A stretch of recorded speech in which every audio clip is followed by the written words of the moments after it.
In the year 2077, the virtual game Apocalypse became reality. The world order was destroyed, and the world turned into hell. But at the same time, people awakened to new superpowers they never knew they had. In a world of chaos, the richest playboy in the city of Jian, Ye Xiao, was still very capable of protecting Qin Yaran. Ye Xiao spent a lot of money to find 10 experts who would help her improve her level. It was important for him to know that she would get the best from them. Ye Xiao spared no expense for his beloved, spending his entire fortune to buy her a divine artifact. Ye Xiao immediately gave any opportunity or equipment to Qin Yaran, and thanks to Ye Xiao's efforts, Qin Yaran finally became the strongest gold-level hero in the Dragon Country. One day, Ye Xiao and Qin Yaran decided to get married, thereby strengthening their relationship. Many people envied this couple because they were simply perfect together. Many dreamed of being in Qin Yaran's place and dating a rich and handsome man like Xiao. And then came the decisive moment, the starting point when the question arises, will you be my wife? Usually, such questions were answered with a yes, while already wearing a wedding dress. But Qin Yaran decided otherwise. She did not want to be Ye Xiao's wife. Many dreamed of being in her place, of being with Ye Xiao, but she, being in that place, decided otherwise. She wanted to stab the one who trusted her, who gave her everything, just to make her happy, in the back. If Ye Xiao thought that money and gifts could buy her feelings and allow him to morally coerce her into loving him, then he was deeply mistaken. Ye Xiao accepted his gifts, but that didn't mean she would be attached to him. She wasn't some cheap woman, and everything she had achieved was the result of her hard work. The only one who understood her suffering was Jihen. Qin Yaran gave her heart to Xiao. She decided to stay with him. Now everything that belonged to Ye Xiao belonged to Jihen. Ye Xiao became useless trash.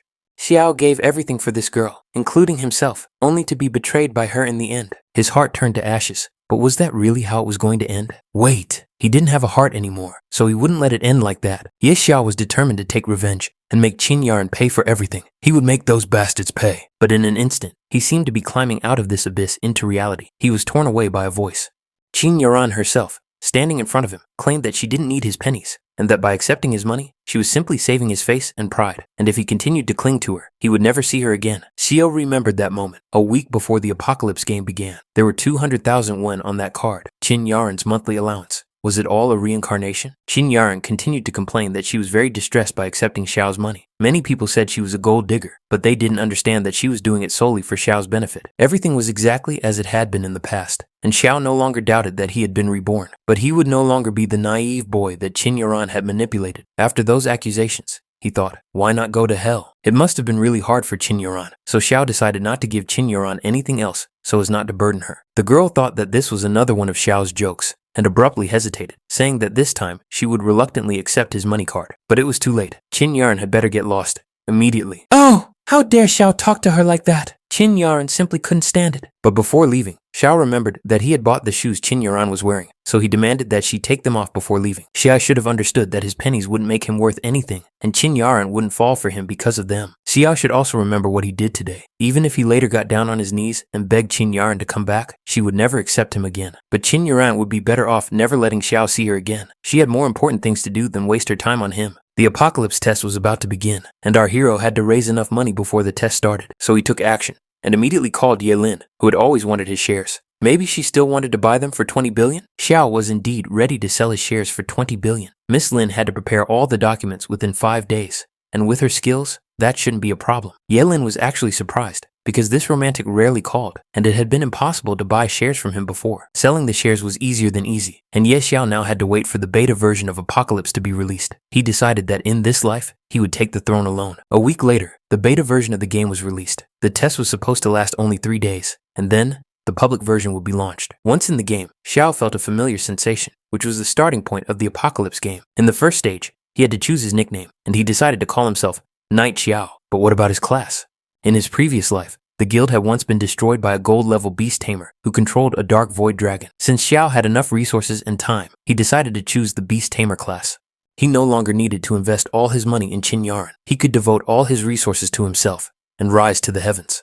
And now was a very important moment. He needed to replenish his account. He now had 20 billion in his account, and how wonderful it was to know that in 3 days, the value of these coins would increase tenfold. Since Xiao was the first player to top up his balance by 1 billion, the system gave him a unique secret profession. The system automatically determined his second profession, and that profession was wealth. The secret profession that could be unlocked simply by spending a lot of money on this game was to become a god of wealth in a secret class.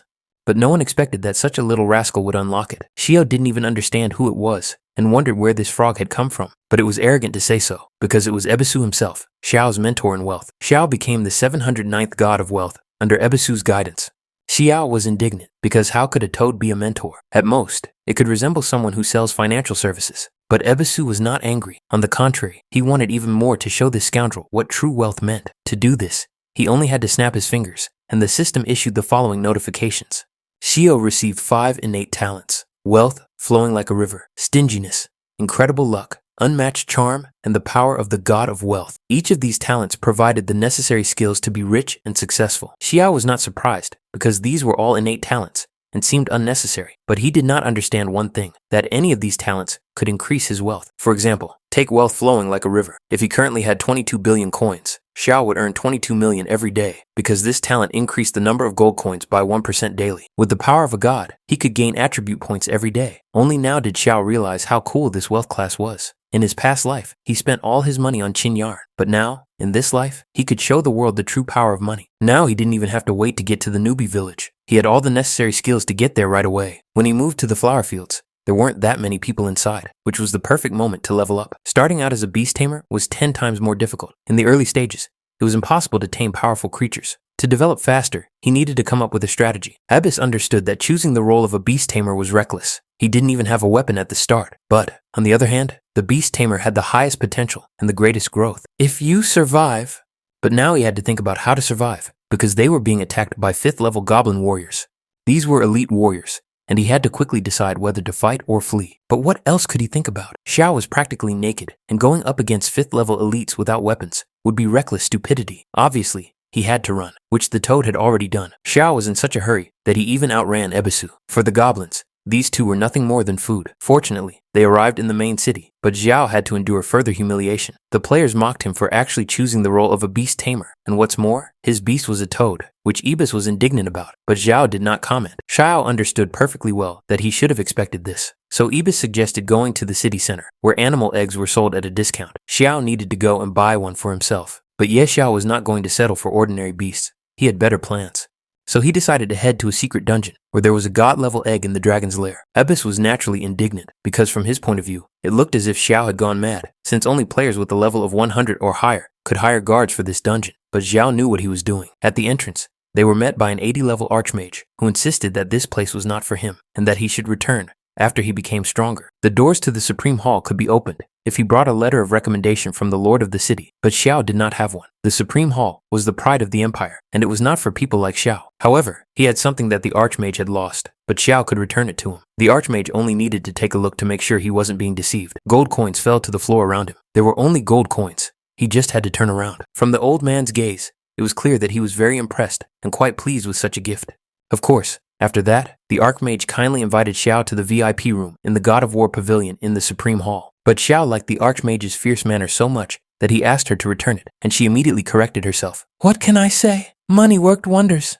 As the Archmage had said, when they went up to the entrance, Xiao and Ibis met 2 Golem Knights, 188th level. The Supreme Hall truly lived up to its name by hiring guards of such high levels. Xiao could definitely conquer the village of newbies, but he wasn't interested in that at all. Xiao turned to the Blood Warrior Berserk with a request to hire a divine level golem guard, but such golems were very rare and not available for hire. And looking at Xiao's characteristics, hiring an 80 level guard would be very difficult in his case. Hiring a divine level golem was completely out of Xiao's reach, but everything was decided by a few words. 1 billion a day. The Berserk Warrior thought about it because it radically changed Xiao's position and the situation in general. Technically, it was possible for 1 billion. After all, the rules were set by people. Besides, Berserk knew a divine level spellcaster who could help, and spellcasters, by the way, are a secret class. They were incredibly versatile. Protection, defense, attack, all in one. Hiring them from the start was an excellent decision. Berserk could summon them at any time, but first, he needed to confirm something. Namely, he needed to know when Xiao would pay 1 billion, so they decided to draw up a contract, and as soon as it was signed, the divine level spellcaster would be summoned. Suddenly, a girl appeared, eager to see who this brat who had hired her was. It was Dolores, a divine level spellcaster. According to the contract, she would obey Xiao's orders for the next 24 hours. Her level was too high, and our hero couldn't even make out the details. Looking closer at Xiao, he was no longer a brat to Dolores, but a handsome guy for whom she was ready to deal with anything, as long as he told her what he needed. Xiao hired the senior to perform a very difficult task, but Dolores couldn't even imagine what kind of difficult task there could be in a village of newbies. The Goblin King, or maybe his family. For Dolores, it was a snap, but Xiao didn't want to waste time talking. She just needed to see it. On the way to their destination, they encountered goblins, which Dolores easily killed, dealing damage with numbers as long as a phone number. Abus especially wanted Dolores to destroy all the goblins because they had attacked him. The players couldn't believe what they were seeing. The guy they had recently seen with the toad was suddenly in the company of a spellcaster. There were doubts, because seeing something like this was extremely rare. In this short time, Xiao managed to become the first player in the world to reach level 10 and earn 50 attribute points. In less than a day, Night Sorrow had reached the 10th level. This man seemed too strong for other players. People even thought that it might be game masters conducting tests. They could doubt as much as they wanted, because they didn't know yet that soon the Apocalypse game would become a reality, and then they would realize that he was a true god. Xiao was pleased with this start, because he had earned enough points and spent his money wisely through the power of the God of Wealth. Now they had to reach the distant, secret dungeon, the Dragon's Lair. The Invisible Wanderer had been hunting elite monsters since the beginning of the game and was still at level 3, while others were already at level 10. Could there be some kind of loophole? He wondered, but he had never even heard of the name Night Sorrow. Xiao,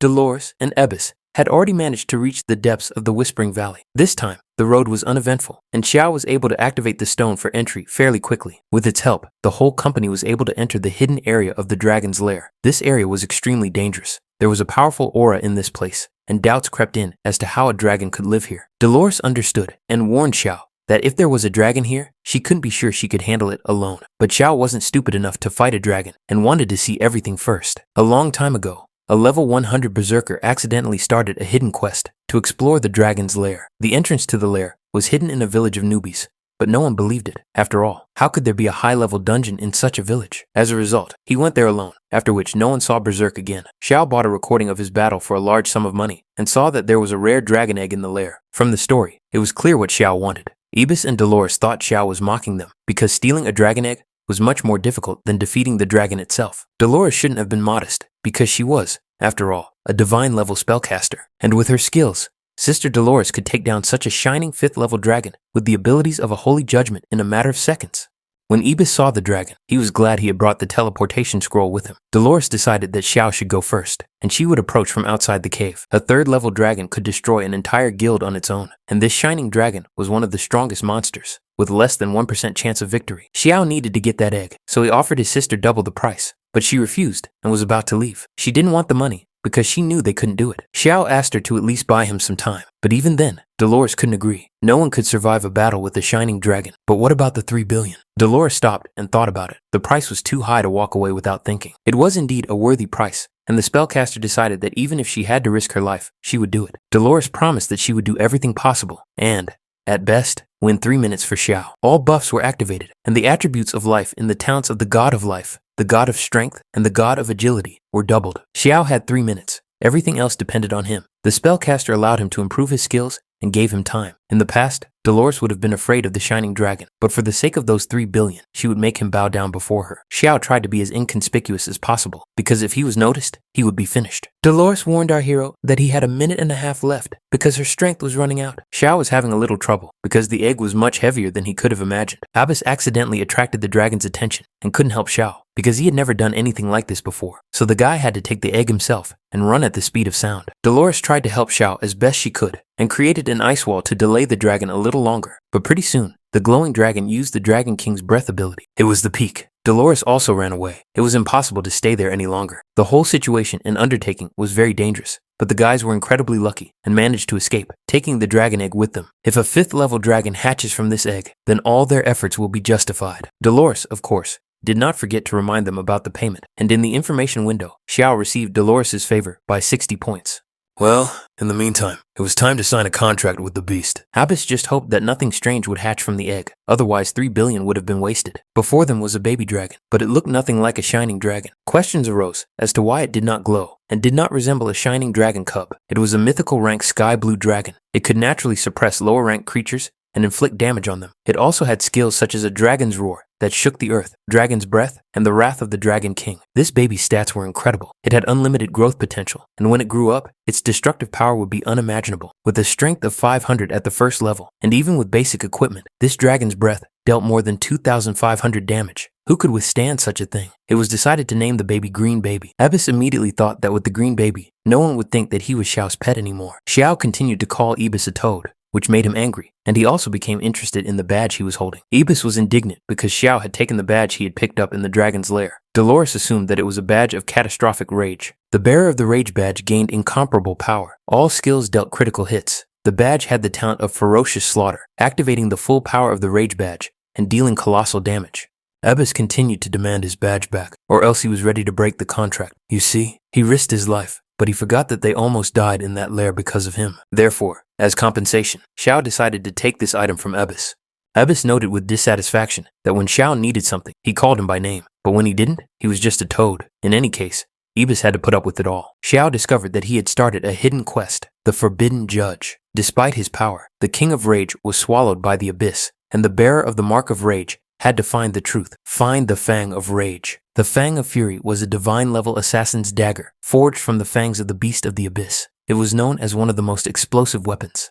The Fang of Fury seemed to have some connection to the Mark of Fury, but the journey to the Abyss continent took a long time. In addition, Ye Xiao had exceeded his daily playtime limit. Therefore, in 3 minutes, he would be forcibly logged out of the game. Who would have known that the hidden dungeon in the village for beginners would take so much time? Dolores said goodbye to Xiao and was ready to provide her help in the future, but, of course, for money. The Doomsday game was still in beta mode and was not fully integrated with reality. It was wise to rest a little so that his body would not ache later. In the real world, everyone was talking about the Apocalypse game. It conquered the gaming community, topping the discussion charts. Of course, Ye Xiao himself was also discussed, having reached level 10 in a single playthrough. But the game also led to mass deaths of players, for which it was banned in several countries. Many experienced real symptoms after leaving the game, which led to hospitalizations and even organ failure in some cases.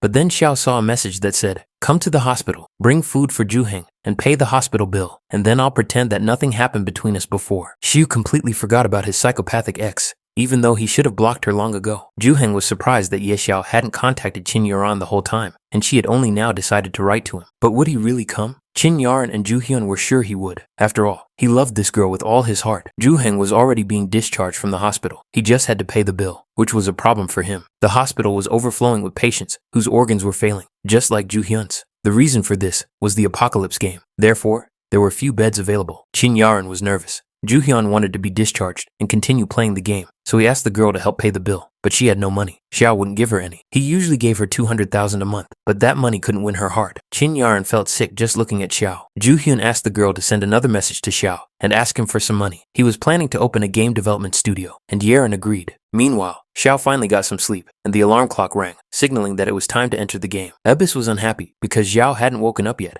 and had already called him, but Xiao wanted to level up quickly and leave the village of newbies. In one day, the number of players increased significantly. Many were gathering elite groups or looking for special players such as healers. Xiao was now a celebrity in the newbie village. He received many offers of collaboration. Even if he changed his costume and hid his face, he couldn't hide the level above his head. Players chased after him because they wanted to know where he had leveled up so quickly. No one could have imagined that so many people would chase after them. Xiao ran as fast as he could so they wouldn't catch him, but no one could chase him any further, because ahead of them was the 10th level test zone, and their newbies would simply be destroyed there. Xiao definitely knew where he was running, because even though they were new players, they weren't stupid enough to go inside. Many thought that the great Ye Xiao would go through the test zone alone, which seemed like suicide to them. But for Xiao, it was a perfect place. The guard immediately rebuked Ye Xiao, saying, "Kid, this place is not for you. Leave." But Xiao was here to begin the promotion test, and had no intention of leaving. Xiao was playing alone. He had no team, which surprised the guard, so he explained that he was going alone. Even on normal difficulty, it was like committing suicide. But the guard needn't have worried about that, because Xiao still had her whole life ahead of her, after which the guards came to the conclusion that this was just another reckless child. Now, our hero was faced with a choice of difficulty. The easiest was normal, and the most difficult was the abyss. But could he go through the abyss alone? Xiao decided to choose the abyss difficulty level after all, and the trial had already begun. The guard still thought that Ye Xiao was joking. Going into the abyss level alone was simply inconceivable. Abyss also thought Xiao was crazy, but last time he had bronze equipment and an elite team, yet they almost died because he had to drag Qin Yuan along. So this time, our hero came for revenge, and he didn't care what others thought about whether he could do it or not. After all, he had a wonderful helper in the form of a green baby, who was not a baby at all, in terms of characteristics. With him, Ebisu and Ye Xiao had nothing to fear, because the green kid had a mythical rank, even though he was only at the first level. They hadn't even gone deep into the territory when they spotted some kind of beast lurking and moving towards them. It was a wild mutant snow wolf. capable of total destruction as soon as someone came into its field of vision, and death itself began to hunt them. Xiao was amazed, because this mutant had 5,000 health points. Surely even an assassin from the shadows would be terrified to see this wolf at the beginning of the journey. One command was enough for the green baby to get down to business and start destroying the wolf with its fire. But it wasn't just fire that went into battle, but also the green baby's physical skills, which did no less damage. At first, the snow wolf was extremely calm, but as the battle progressed, it became clear how aggressive and frenzied it was becoming. The baby used the tactic of a dragon's roar that shook the earth, after which the snow wolf was simply deafened. A few more additional blows, and the wild mutant snow wolf was defeated. Thus, Green Kid rose to the 4th level after just one battle with the snow wolf. The information panel showed that he had gained 50 points to all his characteristics for each level. Mythical rank beasts grew at an astonishing rate. After the wolf's death, 2 items dropped: a dark gold snow wolf bow and a dark gold blood wolf fang. Mutated bosses always dropped insane loot. These items were much better than anything Xiao had in his previous life, but they didn't have time to rejoice over their new items before they sensed the arrival of another beast. This time, it was an abyssal tiger possessed by a demon. This was a twisted creature born from the abyss. Its power was irresistible. If it targeted a player, death would be inevitable. Green Kid immediately went into battle with the tiger, which was much stronger than the snow wolf. Half an hour later, Green Kid emerged victorious, and as a reward, he received a dark gold sword and a gold shield with tiger spikes. The battle was exhausting, but Ebisu was able to collect some equipment and hoped that they would go to the city, where he could earn money by selling it. But Xiao had other plans. Green Kid was at level 7, so our hero planned to fight the boss, but Ebisu thought this idea was questionable, of course. Still, Green Kid was able to handle 2 demonic monsters, and with the help of Ebisu and Xiao, he would definitely be able to kill the Lord Boss. Today, Xiao planned to show old Ebisu what it meant to be a real pro, which sounded more and more promising to Ebisu. So, descending the steps, our hero entered the abyss itself. It was an extremely dangerous area, which the system naturally demanded he leave. In his past life, Xiao was a man of honor who fell captive to love and emotions. But in this life, he was a messenger of the abyss, carrying the power of the apocalypse.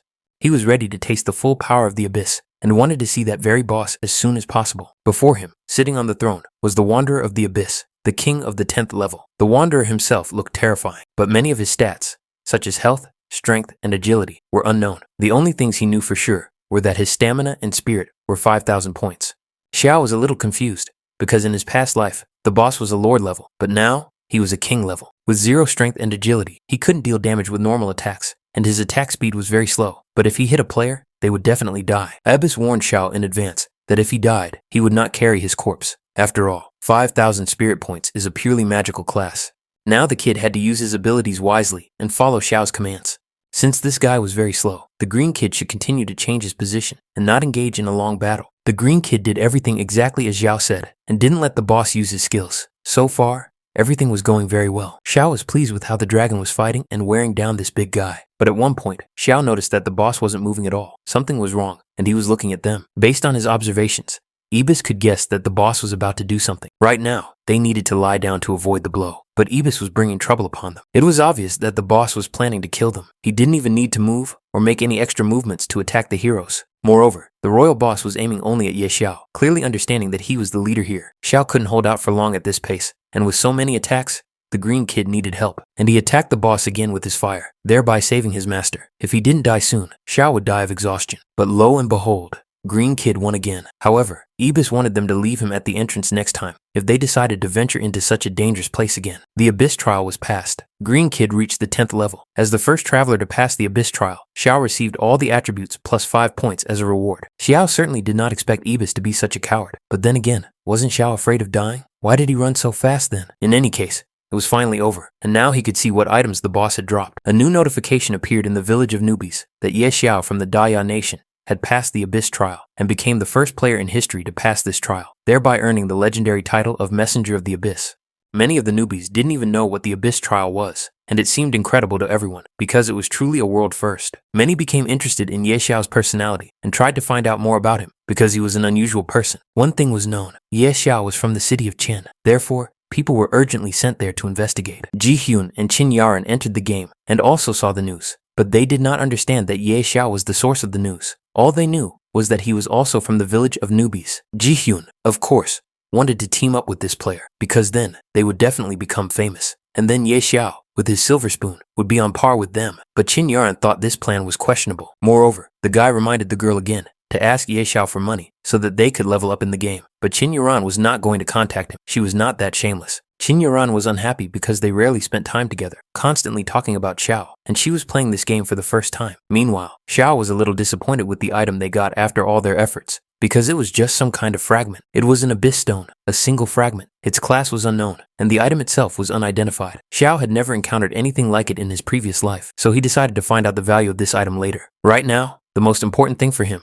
was to leave the village of newbies and head to the central city. The guard was, of course, surprised that someone had managed to pass the abyss's difficulty alone, but Xiao did not want to linger and waste his time. Therefore, the guard urgently sent him to the central city, as Xiao had requested. Once there, the respected warrior was congratulated on successfully passing the test. He received a token that allowed him to freely visit the central city. In addition, for passing the abyss level trial, Xiao received an epic mark of valor. It was a kind of hero's certificate. Only those who passed the hell or abyss level trials could obtain it. It was the Empire's highest award. In addition, with it, all of the hero's attributes increased. And now, together with the Green Kid and Ebby, Xiao went through the portal straight to the central city. Wind Life was the central city, and it was very quiet here. In his previous life, Xiao's profession change area was crowded with more than 100 people. Arriving early really played a big role. Xiao's first goal was to find the beast tamer Gutol. It would seem, why would he need a beast tamer if Xiao himself was a beast tamer? But you will understand everything very soon. Finding Gutol turned out to be very easy. Xi wanted to change his profession to the hidden class of beast tamer, and no one else could handle this except Gutol. But persuading him to do so was not so easy. Gutol believed that not just anyone could become a beast tamer. The player had to prove his strength, and he suggested a way to do so. Go to the outskirts and bring back 100 demonic wolf cub eyes. But Xiao had no intention of wasting time destroying 100 elite monsters. What a useless idiot, it would seem. If he couldn't even handle that, then he should disappear and not waste Gutol's time. But the spellcaster misunderstood him. Xiao believed that he didn't need to kill any demonic wolves. The epic badge of valor should be enough to prove his strength. The badge of valor couldn't lie, but Gutol couldn't believe that someone so young had already passed the abyss level test. Xiao, of course, did not miss the opportunity to boast that he had passed this trial on his own, without a team. Gutol, of course, knew from the moment he first saw Xiao that this guy had extraordinary talent, a true dragon among men. It seemed like this guy changed his mind faster than a page could be turned. At first, he said Xiao was a useless idiot, and now he was a genius.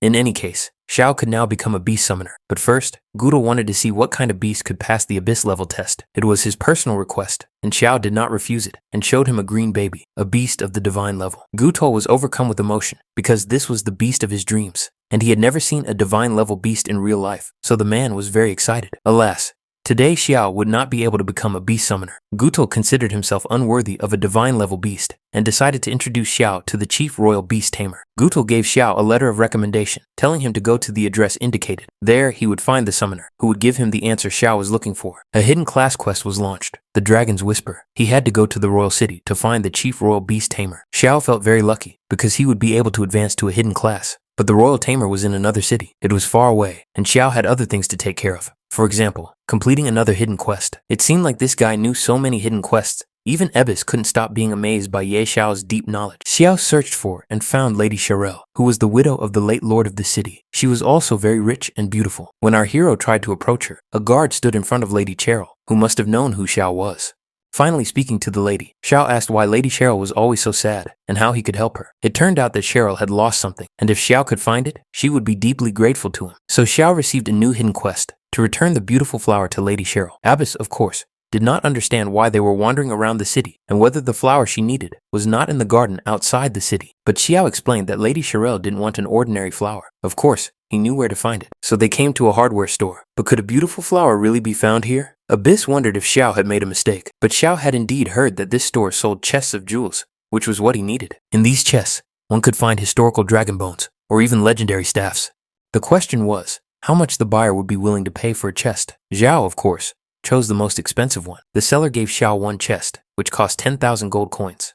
But one chest was not enough for our hero, so he decided to buy all the chests the merchant had. At first, the seller didn't understand whether the buyer was joking or not, so Xiao said more seriously that he would buy all the chests in the store. The merchant got down to business, opening each chest one by one. In the first chest, he found a bronze-grade double-sided battle axe. In the second chest was a vial of a large single-use healing potion. In the third chest, you could see bread that was growing in size.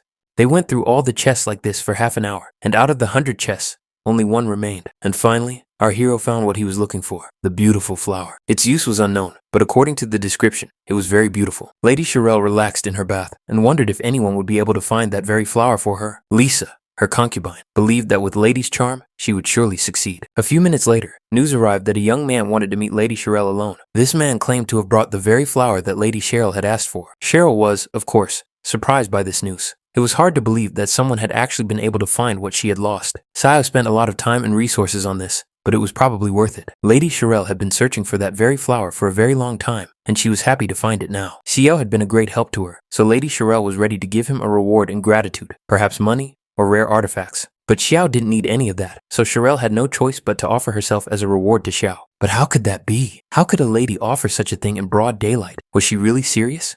Xiao was upset and tried to explain the situation, because the lady had misunderstood him. It was clear that the young man was excited by Cheryl's offer, but he only wanted to ask her to help him obtain citizenship. Xiao managed to win Lady Cheryl over with his noble behavior and charm. Helping Xiao with his citizenship was easier than easy for the lady. She ordered the papers to be prepared immediately, but Xiao had one more request. He wanted to buy a house in Wincliffe and settle down there. Cheryl approved of Xiao's decision to stop wandering around. The lady understood why the young man wanted to buy property, but the area in the west that he had chosen was not the most lively. Therefore, Cheryl asked if Xiao was really sure about his choice. Xiao really knew what he was choosing. He just wanted Lady to help him get in touch with the right people, for which he would be very grateful. Cheryl promised to contact real estate agents soon. Abbas was indignant as to why this scoundrel did not buy a home in the prosperous Eastern District. Was he deliberately seeking to incur losses? This way, Xiao would certainly not become wealthy, but Ibis didn't understand that strange creatures would soon attack Wincliffe, and under the onslaught of powerful beings, even the current lord of the city would fall in battle, and most of the Eastern District would be destroyed. However, the Western District, being sparsely populated, would not attract as many monsters and would suffer the least damage. Later, it would become the most functional and valuable district of Wincliffe. The real estate deal was completed. Xiao acquired 340 residential units and 184 commercial properties for 1,200 million. Upon completion of the transaction, Xiao immediately paid the amount. Buying so much real estate for such a price was almost free for him. In addition, he had already obtained Wincliffe citizenship, and not just any citizenship. He was a first-class citizen of the Dragon and Phoenix Empire. It was hard for Ebisu to believe, because even a powerful lord would have difficulty obtaining such citizenship. Xiao had hit the jackpot. It also proved that Lady Cheryl was of royal descent. However, it was not surprising that such a lady radiated such noble and royal elegance. By the way, Xiao decided to ask if she knew the royal beast tamer. He still wanted to learn more about the profession of beast taming and the corresponding missions.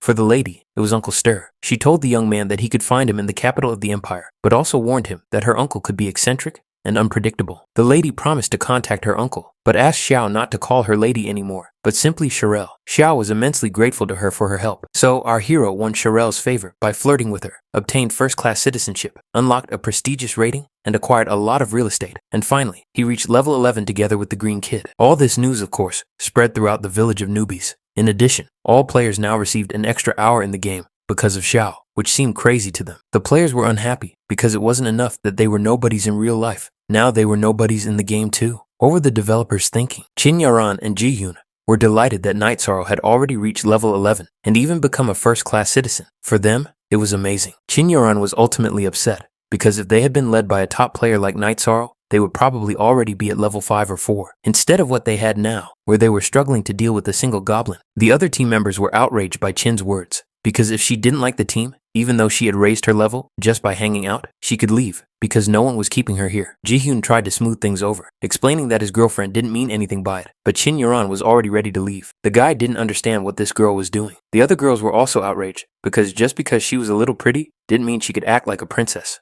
Ji-Hyun promised Qin Yaran that he would help her level up, but when the other players insulted her, he didn't even stand up for her. Was she really important to him? The guy started apologizing and agreed that he was wrong, but then asked again if Qin had contacted Xiao to play Apocalypse with them. The girl was unhappy because Xiao should have written to her first, but Ji-Hyun was persistent and asked her to write to Ye Xiao and ask for help. Since Ji-Hyun asked her to, she decided to think about it and write after she logged out of the game. Although Ye Xiao's habit of throwing money around was a little rude, Qin Yaran couldn't blame him and decided to give him another chance and took the initiative to write first. She wrote, "Ye Xiao, I'm playing a game called Apocalypse. Hurry up and register for the game. Buy some equipment and help Ji-Hyun and me level up. If you help me get on the leaderboard, I'll think about becoming your girlfriend again. What do you think? Are you touched?" The girl sat and waited for 5 minutes, but there was no response, which was strange to her. Then she looked at her phone and discovered that Ye Xiao had turned on friend verification, and she was not on his friends list. Ye Xiao had indeed deleted her from his friends, which made her very angry. How dare he do such a thing? Qin Yaran decided that as of today, everything between them was completely over. If he had any dignity left, he shouldn't come to her begging her to come back like a dog, because in any case, she would not forgive him. Xiao found himself in the eastern district of Wangcliffe and was already anticipating how his western district would flourish in the same way. He didn't come to the eastern district of the city for no reason. He was looking for one place and found it. This shop only appraised silver-ranked equipment and above. If players had bronze equipment, they had to look for a place outside the city. But Xiao wanted the master to appraise his dark gold accessory, the Knight Pendant. Looking closely at the accessory, the master was convinced that it was indeed dark gold. And since it was dark gold, the shop owner himself would appraise it for a guaranteed result. The master was a highly qualified gold rank appraiser with over 80% of successful appraisals, but a dark gold rank appraisal cost 100 coins each. For Xiao, this was of course not a problem. He wanted the master to start the appraisal right away because he had other dark gold rank items and wanted them all appraised. They started with the Knight Pendant, which had 40 points of spirit and strength, as well as a 20% damage attribute of darkness. Of course, these stats were simply unmatched, and the master was excited by the number of such priceless items. Such customers did not come to him often. Although Xiao was that rare customer with unique items and a fat wallet, he was in a hurry and wanted the master to work faster. After leaving, following this procedure, all of Ye Xiao's stats and characteristics had increased significantly. With his current strength, Ye Xiao could easily fight solo. Since there was no news from Shirel, Xiao decided to go farm the Valley of Grey Mist. Upon arriving at this location, Ibis recognized it as a territory inhabited by level 20 monsters. At first, he noticed many level 21 gray hyenas. They were aggressive by nature, but because they grew up in the Grey Mist, they were even more bloodthirsty, attacking everything unfamiliar in their field of vision and hunting by attacking weak points. In any case, Xiao had no intention of leaving, so he sent the green baby to attack. The Dragon King's breath killed several hyenas at once, dealing colossal damage to them. If anyone knew how to enjoy life, it was this little rascal Xiao. The high-level monsters here rushed at them recklessly. They could just stay here and farm. Considering what Xiao's life had been like in the past, his current life was much better. After 2 hours, Xiao and his beast, the green baby, reached level 12. At this rate, it would only take a few days to reach level 20. By chance, among the many corpses of gray hyenas, Xiao discovered a scroll. It was a beginner's scroll, a fireball spell. He had to squeeze it to instantly master the fireball spell. Xiao wondered if it would look silly for a beast thief to use such a spell, but then again, why not? He had mastered it, and new skills were never superfluous. The fireball was created from the player's mana. It could be used to attack a target with spirit magic, dealing 150% damage. The attack cost 50 mana points. When Xiao tried out the fireball, Ibis laughed, because Xiao's fireball attack was weaker than a bunch of green babies. But it was already too late. It was time to leave the game. In 2 hours, it would be 3 days since the Apocalypse game had been launched, and that meant the start of open beta testing. Then, all residents of the Empire aged 16 and older would be forcibly immersed in this dangerous game. Grand changes awaited this world. A powerful thunderstorm began in the streets of the real world, and an earthquake could be felt. People on the streets were in a panic because they discovered a table with the launch of the Apocalypse game. Later, they found themselves in a village for newcomers to the world of Apocalypse. Some were going about their business, taking a bath, eating kebabs, and then suddenly found themselves in some field. Was this a joke? Those who had already played the game also did not understand why they had automatically ended up in the game. They were all going about their daily business, but suddenly they were drawn into the game. Ji-hyun realized that a lot of people had been sucked into the game, that the apocalypse was changing the world. Of course, the guy didn't forget to ask if Qin Yaran had written to Ye Xiao. Qin Yaran angrily explained that she no longer wanted to have anything to do with him, even if he begged her, and planned to contact the legendary Night Sorrow to help them level up. She wasn't as familiar with him as she thought, but she figured that with her extraordinary beauty, no man could resist her. Later, the system announced that all people in the Xia Empire, over the age of 16, regardless of gender, were forcibly immersed in the Apocalypse game. Players could not leave the game on their own. The player's spawn was determined by their real location. The closer the players were in real life, the closer their starting villages would be. These corresponded to a specific region. If a player died in the game, they could not return to the real world. People believed that this was not easy, so they did not forget about the nightly mourning and wanted to find him, because they thought that he knew some cheat codes or was a developer. Many of them did not know how to exit the game, and people were afraid that they would be stuck in this world forever. Budu Rushan understood that the situation was heating up, but even he continued to follow player number 1, Night Sorrow. Everyone was concerned about one question: where was he now? But no one knew what had happened to him. The latest news only made it clear that he was already at level 12 and had left the village of newbies. No one else could leave this village except him. Rushang thought that Chen Kuang could do something, but he was only at level 4. He led the team and grinded levels, but Apocalypse was very difficult, and many players were only at level 2. It was hard to imagine that there was someone like that in Jian City. Night Sorrow was definitely an unusual character. Rushan wanted to find him at any cost. Yi Xiao had already received a new message. He had to come to the Duke's estate, where there was information he was looking for. Xiao did not even expect that the information about the royal beast tamer would be found so quickly, which was exciting for him. Lady Cheryl was eagerly awaiting Xiao, and even admitted that she had missed him. Xiao was actually a little embarrassed when he saw the lady, because she was so attractive, and he couldn't even understand who could resist her. In order not to reveal his feelings, Xiao tried to change the subject to the news about the royal beast tamer, but Uncle Stir had gone on a trip and had not yet returned. But Uncle asked Cheryl to tell Xiao to unlock the hidden class. It wasn't that difficult, as it was located in the city of Fenye. Xiao thought he would have to go to the other end of the world, but it turned out that the treasures were hidden right under his nose. According to Uncle Stir, it was all located in the mountains outside the city, where a powerful dragon lived. Hidden beneath its lair was a dungeon, and deep inside, as Xiao had guessed, was an underground labyrinth. He knew this place, because in his past life, he had farmed this underground labyrinth many times. According to Cheryl, Uncle Stir was sure that the place was guarded by a dragon, although in his past life, Xiao didn't remember seeing a dragon there. Xiao knew that there was only a strange demonized boss of the 80th level there. Could it be that this time the boss had been changed to a dragon? In any case, Xiao was going to check it out yesterday. Cheryl was worried because it was an 80 level area, and even elite players didn't come back alive from there. But the lady shouldn't have worried, because Xiao had his own ways, even though he wasn't level 80. Now even Ibis understood that for Xiao, it was a piece of cake after the dragon's lair. With the right amount of money, Xiao could defeat any dragon, because his sister Dolores was a dragon specialist. Xiao began to summon the spellcaster, while Cheryl wondered where he had gotten the Supreme Hall token at such a low level. In just a couple of minutes, thanks to the Supreme token, Dolores was summoned, though she never knew by whom. Once there, she saw that her brother Ye Xiao had missed her. He had a job for her. Dolores hoped it wasn't a dragon, but alas, her hopes were not fulfilled. Dolores was indignant. She thought this guy had it in for them. But after the last time, she had injured her back and was still recovering, so she suggested finding someone else and refused to take the job under any circumstances. But Xiao offered the same terms, a reward of 3 billion. But Dolores was adamant. It wasn't that she didn't want to, but she really was unwell and needed time to recover. If it wasn't urgent, then she was ready to join in a month. Then Xiao raised the stakes and was willing to share the location of the Holy Spirit source with her. If Xiao wasn't joking, then the spellcaster was willing to risk her life and go with him. That settled it. Everyone was satisfied with the payment, but they had to leave right away. Already on the way, Dolores began to ask where exactly the source of the Holy Spirit was and if he had specific coordinates.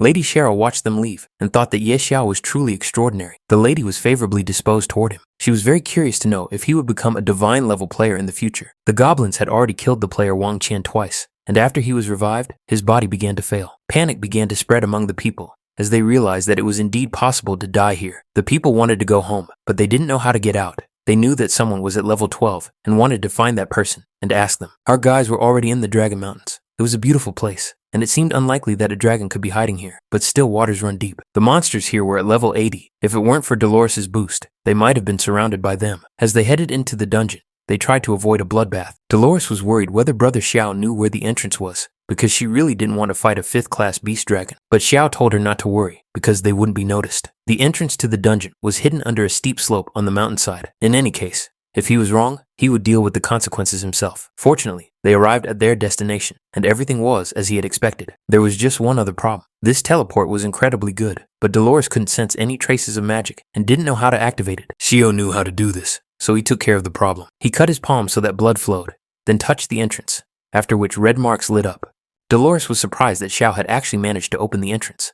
Xiao had many ways of getting things done. Dolores could only guess how many more secrets this boy had. After entering, a message from the system appeared, saying that they had entered extremely dangerous territory, a dark labyrinth. There was only one exit from this labyrinth. They had to find it within the allotted time. Otherwise, they would remain there forever. There were terrifying creatures in this maze, and the countdown began at 180 minutes. Last time, they were given 3 days.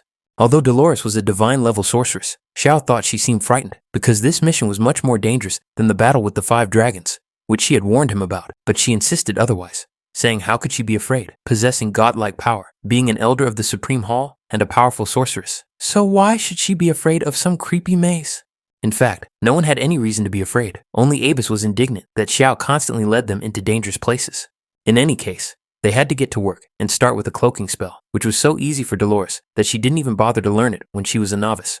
So, with a snap of the sorceress's fingers, they activated the Shadow Phantom and merged with the darkness. This was the result expected from a divine sorceress. Xiao further warned his sister that 5 terrifying monsters awaited them. 3 of them were level 60 creeping creatures. One was an elite level 60 boss, and the other was a regular level 80 monster. Dolores was impressed by Xiao's knowledge, but he did not reveal his secrets. In his previous life, he had passed through this maze 800 times and knew it by heart. Now they had to sneak past these monsters without attracting attention, and he told his sister to follow his movements. But for her, it was an insult, because she had passed through more labyrinths in her life than Xiao had traveled roads, and it wasn't his place to teach her, given the difference in their levels. But Xiao wasn't offended by Dolores at all, and did as he said, passing through the obstacle first. Xiao was very fast, and at the same time inconspicuous. The monster didn't even pay attention to him. Dolores was impressed by how Xiao passed by the 60th level monster without any equipment. She had to take her words back. Xiao was a master, and his whole family were masters. Without any problems, the sorceress easily passed through the obstacle, repeating everything Xiao did exactly. But now, they had to be ready for battle. In this place, it was impossible to relax and lose vigilance. Xiao encountered one monster, but as expected, this monster was different from the one in his past life. It was the guardian of the labyrinth, the spirit beast Yin, a boss of the berserk level, nothing special for Dolores. The boss's other skills were hidden. Its rank, level, description, and attributes were all unknown, but that didn't scare our heroes. Xiao decided to go and open the treasure chest. Dolores cast a buff of absolute protection on him, and Sama was ready to attack. Before attacking the monster, Xiao warned Old Man Ebisu not to move recklessly and wake the spiritual beast Yin. Xiao carefully crept up to the chest, which contained a hidden class scroll, and it almost belonged to Xiao. But inside was not what our hero expected. Not only was the boss different, but the treasures inside had also changed. Xiao tried not to make any noise, but even so, somehow, he managed to attract the boss's attention. Dolores' reaction was immediate, and she immediately delivered an icy blow to the boss. Xiao was still rummaging through the chest, so Dolores had to hurry him up and tell him to run as fast as he could. In principle, Xiao had no particular reason to stay, so he followed Dolores' advice and ran away with Abyss. For a moment, the sorceress managed to cast a freeze spell to give them time to escape from the monster. Xiao managed to get a scroll made of sheepskin, which could be useful. He also got a Heavenly Doom rank Restoration Stone. The Restoration Stone possessed tremendous power, allowing it to reset the restoration time of any item, regardless of rank. The restoration time was 3 days. Now they had to decide what to do with the boss. Fight him or leave. Night Sorrow decided to stay and fight. Sister Dolores was going to have to give it her all. Dolores had already gotten down to business. But suddenly, Xiao noticed that the boss was screaming strangely. Abyss suggested that he was going mad, but Xiao had much worse guesses. And unfortunately, they were true. Xiao was right. The boss was summoning a dragon, although it would have been better if he had gone mad. Staying put would mean certain death. Our heroes had to run and save themselves. Xiao and Dolores objectively understood that they had no way of defeating this dragon, so they ran away. Along the way, questions arose. How did this boss manage to summon a dragon? But Abyss was sensible. He saw that they were approaching, and if anyone was interested, they could ask him personally. But maybe they were just neighbors? This beast was furious, and was going to attack the heroes with full force. Xiao decided to attack first. It seemed like he was delusional, because the monster was level 100, and he was level 12. But it was the perfect moment to see the fireball in action, with the Restoration Stone and the Valor Badge. Dolores didn't believe until the very last moment that the guy wanted to risk his life for this, even though they could have kept running. But no, Xiao decided to take the risk and test his attributes. But apparently, that was all the damage Xiao could do. Was he really that unlucky? Ibis warned once again that if this brat died, he wouldn't carry his corpse. But it turned out that this wasn't the final damage. The damage Xiao inflicted exceeded 100,000 and reached almost 1 million. It was unbelievable. The target's health was below 20%, so the instant death effect was activated. Xiao managed to kill a cell-level Yin spirit beast. Thanks to this, he reached the 20th level, along with his beast, the green baby, even though he was only at the 12th level. It was simply incredible. Even the sorceress was amazed by Xiao's strength and skills. A world notification appeared in the village of newbies that Night Sorrow had managed to defeat a demonized 100-level boss. It was his first kill, so the country awarded him reputation attributes and points. People were shocked. They wondered if they were playing the same game. Such an event seemed impossible to them, and they felt that something was definitely not right. Those who did not idealize people began to bow down before Night Sorrow and call him father. Many were convinced that this player was definitely cheating. There could be no other option. How else could a level 12 newbie kill a cell-level boss? But for others, it didn't matter, because as long as the country was receiving rewards, people were all for it. The boss was dead, the dragon was enraged, and the cave was about to collapse. Were they really going to stand there because Xiao hadn't taken his loot? Dolores opened a portal to get out. It was now or never. If Xiao wanted to die here for the items, that was his choice. Survival was obviously Xiao's top priority. It was clear that he was sad, that he hadn't managed to grab the items, but nevertheless, he was grateful to his sister for pulling them out. Abyss was already thinking about how he would go shopping and relieve all the tension after what he had been through. But that wasn't all. They weren't done yet. After all, the divine judgment of the heavenly fire dragon was flying above them. Dolores was already tired, and when she saw the heavenly fire dragon, she sent everything to hell. They ran away from danger again, because this time, they would really die if they didn't run. Before disappearing, the sorceress asked Xiao to send her the location of the source of the Holy Spirit and her money. After escaping from the mountainous area, Xiao reached the city of Fenye, where Lady Cheryl was waiting for him. She was delighted with Xiao, with how he had escaped the labyrinth and even obtained the items. but he simply replied modestly that it had been easier than easy. Ebis, standing nearby, was indignant at this response, for he knew that Xiao had nearly died. But now that they had the scroll, the question arose of how to unlock the hidden class.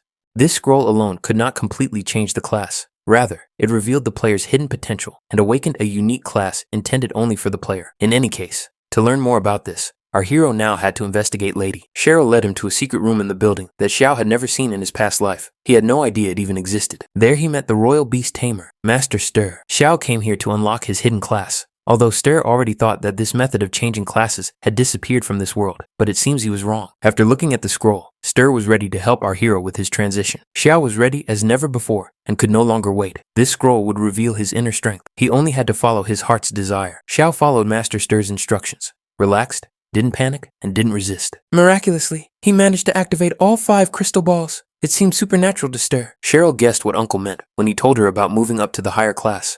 The 5 crystal balls around Xiao's body symbolized potential. When Master Stir made the transition, he was only able to activate 3. But Ye Xiao went beyond human capabilities and activated all 5 crystal balls. Was he really human? Lady Cheryl suggested playfully that he might be more than just an ordinary person. After activating the hidden class, as expected, incredible power overflowed from Ye Xiao. This is how he discovered his talents: divine power, primordial energy, the armor of a god's guardian, and the aura of a beast lord, and beast lord's dominion. He managed to unlock a unique class, the hidden profession of Dragon Herald, and achieved the unique profession of Beastmaster. All of these stats were simply insane. Stir was shocked that someone had actually managed to unlock the legendary class of Beast Lord. With the power of this class, Xiao would receive 40 attribute points for each level he completed. Along with the God's Guard armor, Xiao also received a blueprint for the equipment, but all the materials for crafting it were rare. Xiao would have to hunt monsters to gather everything he needed. In the end, Xiao thanked Master Stir for his help in the transition, and also heard a bunch of compliments and reminders that his potential was limitless.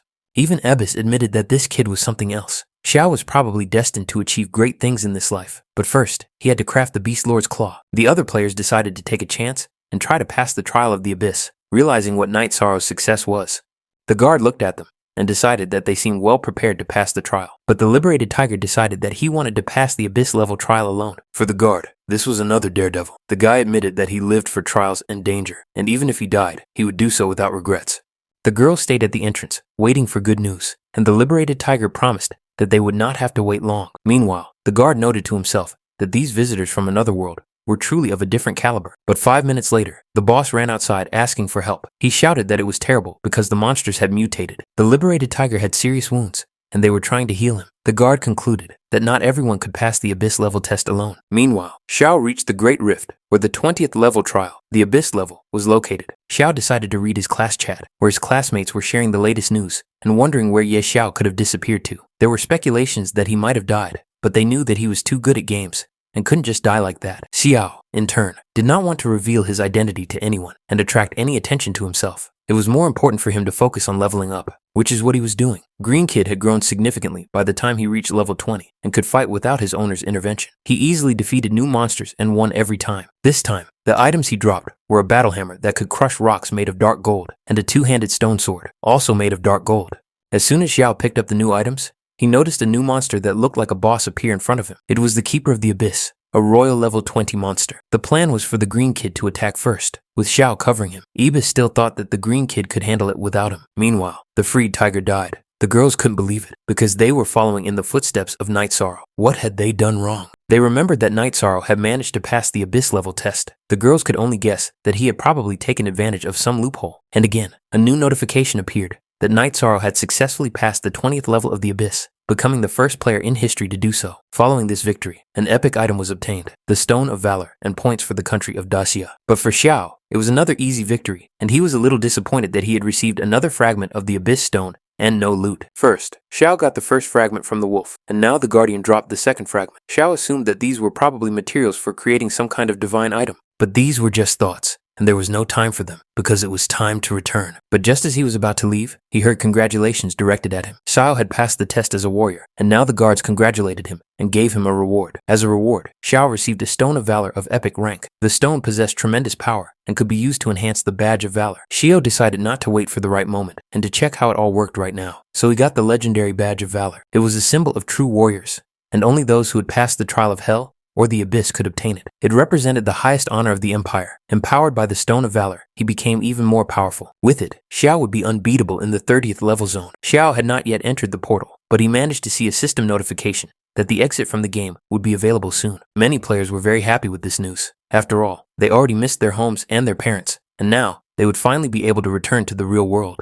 Not everyone was happy about how they got sucked into this game. Many logged out of the game at the first opportunity. After Daxia, the United States also plunged into the apocalypse. Experts predicted that this was a supernatural gaming phenomenon that was gradually spreading around the world. The whole world was talking about this game, its horrors, and the number of deaths. But the talk show even invited high-level players like Qingfeng Zhu. This guy led a team that passed a difficult level test on today's broadcast, and he was ready to talk about whether death in the game affected reality. As the first player to pass the difficult level test, and the second, after a night of mourning, Qingfeng Zhu believed that he was just lucky, and he recommended not going on the test alone, because his team had miraculously managed to do it. At the moment, even scientists could not explain the existence of this game, but staying alive in it was not easy. Of course, they also talked about Night Sorrow. Qingfeng Zhu believed that this player was on a different level. Even if all the top players joined forces, they still wouldn't stand a chance against him. Many were interested in this interview. One man even wondered if Night Sorrow were part of his team. He would have total control over the apocalyptic world. The young gentleman decided to use all his resources to find out at least some information about the nighttime sorrow. The game suddenly went into maintenance mode, and everyone was kicked out of the game. Once the player fell asleep, access to the game would be available again. The apocalypse's invasion of the real world was much slower than in Xiao's past, but for Xiao, it was a great opportunity to level up quickly. Level 30 was key for beast tamers. That's when an additional slot for a pet would open up, but there was no point in thinking about it too much. Xiao had to reach level 30 first. So in the game, he went to the level 30 zone, the Valley of Grey Mist. There, together with the green kid,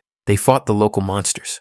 The battles were fairly easy for them, and at this pace, they managed to reach the 24th level. The players continued to follow Night Sorrow's progress. If he wasn't a cheater, they couldn't believe it. Qingfeng assumed that at higher levels, the leveling would be slower, so that others could catch up. But instead, the gap was getting bigger. Night Sorrow was 14 levels ahead of Qingfeng. He was at the second level, but his teammates always supported him and considered their boss to be incredible. The missing egg had been in the dragon's nest for several days, but the dragon was still sleeping in that dark corner. The Skyfire Dragon and the Azure Dragon were pondering something. The Fire Dragon was a prophet, and the fate of their entire people depended on him. The Fire Dragon did not understand how the Azure Dragon could not sense this man's aura, for his presence caused disgust in the other dragons.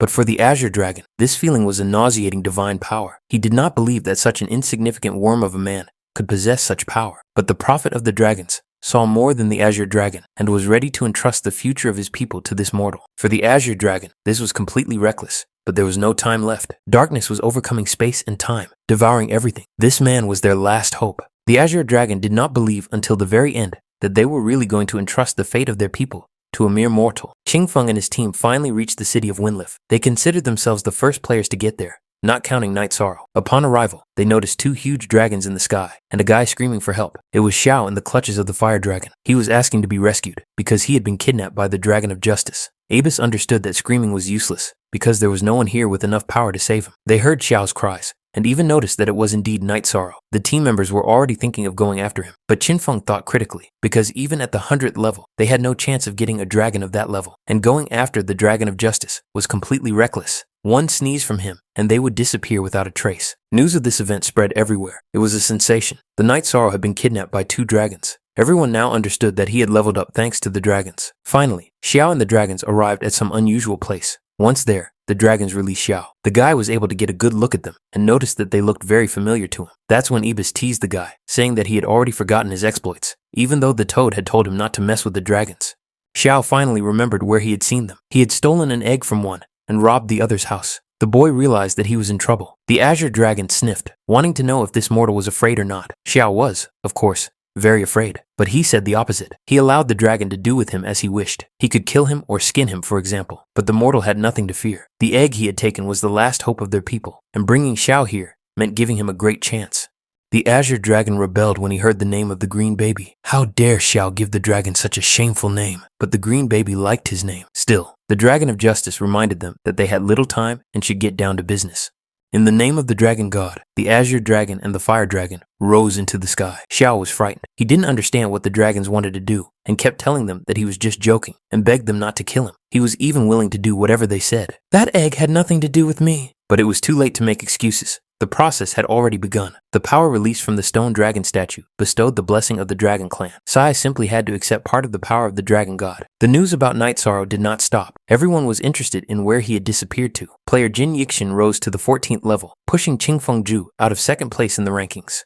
The players already thought that Night Sorrow would not return, and that this was his punishment for using some kind of cheats. Or maybe he had made a dark deal with the dragons to level up and now paid with his life. Abyssa and Xiao had terrible headaches. They were lying somewhere on the grass, and when they woke up, they saw that Xiao had received the blessing of the dragon god and had become stronger. The dragons flew away somewhere, and their current location resembled a level 40 zone. After everything he had been through, Xiao did not feel any significant changes in his attributes, nor had his skills changed. But a new skill appeared, Money Shield. When activated, this skill gives the player a shield equal to 1% of their current gold. The shield blocked various types of damage, and was not subject to the effects of shield destruction and instant death. However, gold would decrease proportionally to the damage received. No recovery time was required. The God of Wealth class gained new skills. But what about the Beastmaster class? An innate talent for unlimited dominion over beasts appeared. As the Beastmaster, Xiao understood the true essence of taming animals, and the number of his beasts was now unlimited. Incidentally, even royal tamers were only allowed to have 3 main pets, but Xiao had no limits.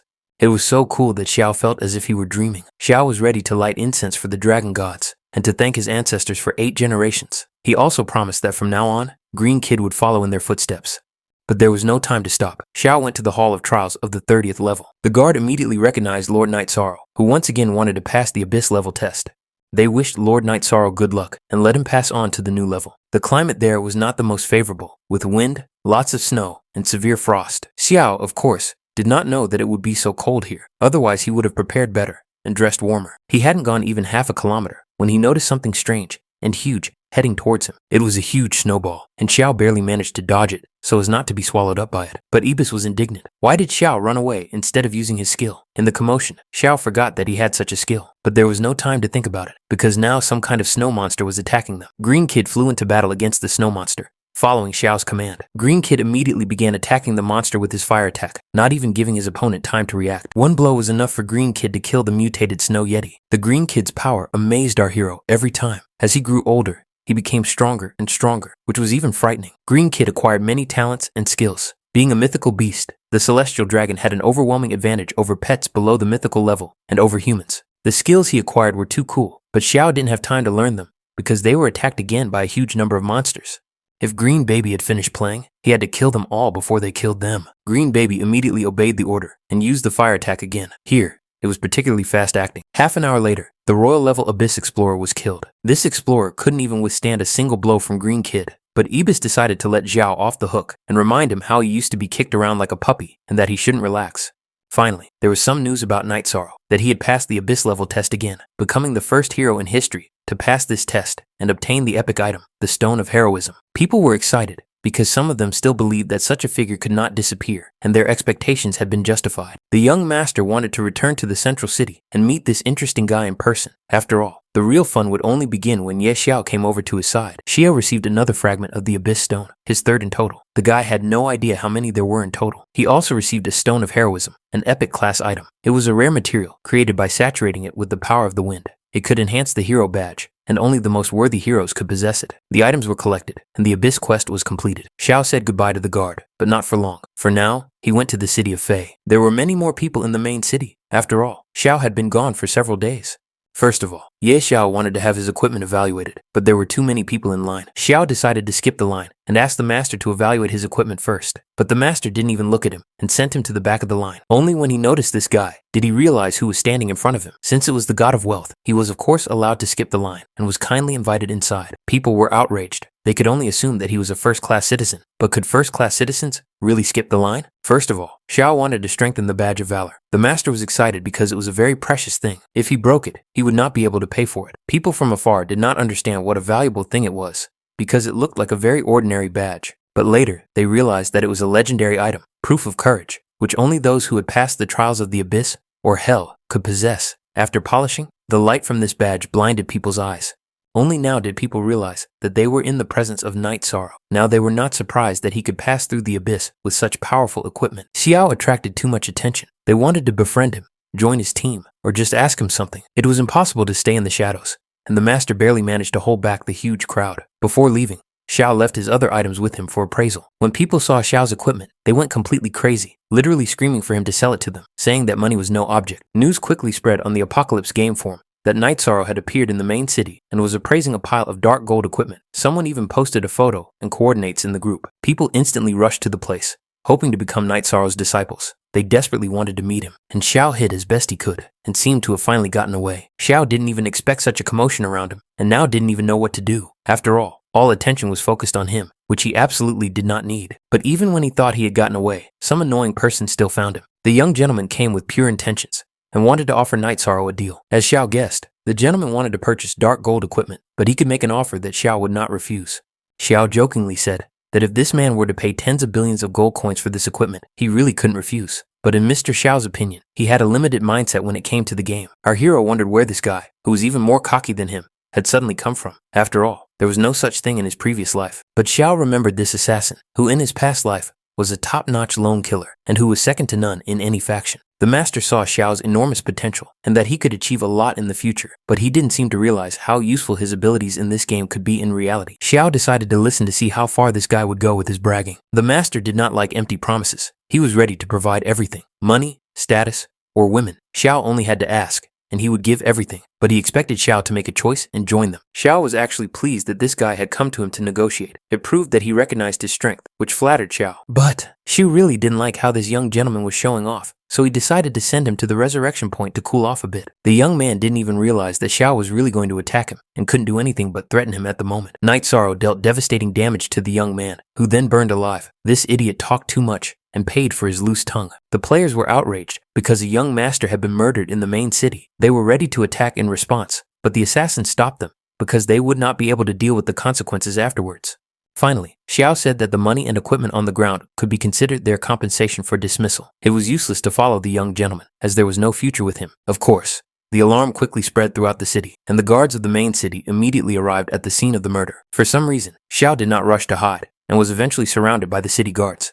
The chief guard wanted to know who dared to kill in the main city and who was tired of living. Xiao calmly admitted that it was him, but such calmness after the murder was perceived as arrogance. Later, however, the guard saw that he was a first-class citizen. It turned out that it was just a misunderstanding. So the guard asked the respected citizen to explain what had happened, because he would have to report it. She said that he had been threatened, so he had simply taught the person a lesson. The guard was outraged that some punk had dared to threaten a first-class citizen. The safety of the city is the responsibility of the guard. If something happens next time, Xiao should report it to the guard so that he doesn't get his hands dirty. But for Xiao, it wasn't difficult at all. The young gentleman's team members were surprised at how simple it all was. The commander of the guards ordered everyone to retreat. The guards, of course, did not understand why he was not arrested, so the boss had to explain that they were a patrol and that details were important to them above all else. This guy was a first-class citizen, and the one Lady Cheryl was looking for. The lady had been unable to find him for a couple of days.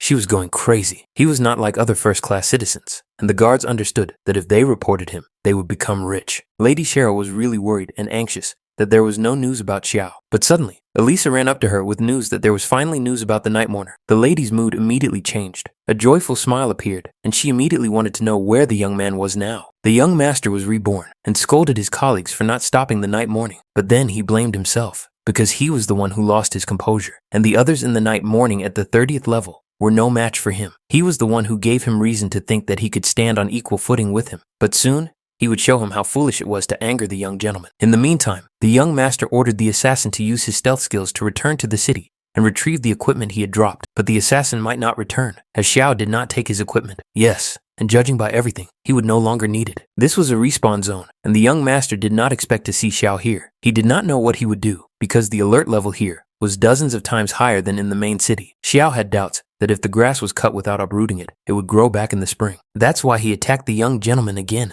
dealing him a fatal blow. He also advised the other players not to move, otherwise they would not be the only ones to die here. Killing one person or a whole crowd made no difference to Xiao, but the young master was reborn and was very angry at the Night's sorrow. He decided to advise Xiao not to go too far, because if something happened to him, not only he, but also his relatives and friends would follow him. But death was so close, and the young gentleman's tongue was still as sharp as ever, and he still didn't understand that threats had no effect on Night Sorrow. It would seem that killing at the point of resurrection is the same as committing suicide. The players wondered why Night Sorrow was so unhappy with life. The young gentleman did not respawn and was forcibly logged out of the network, leaving his allies in a panic. High-ranking guards arrived at the scene of the crime, ready to arrest the killer. No matter how strong Night Sorrow was, Assassin believed that he could not escape the judgment of the Black Inquisitors, and that it would be the end of him. Xiao suddenly seemed to wake up, realizing that he had attracted the attention of the Black Inquisitors after all. At this stage, a direct confrontation with them could bring him too many losses.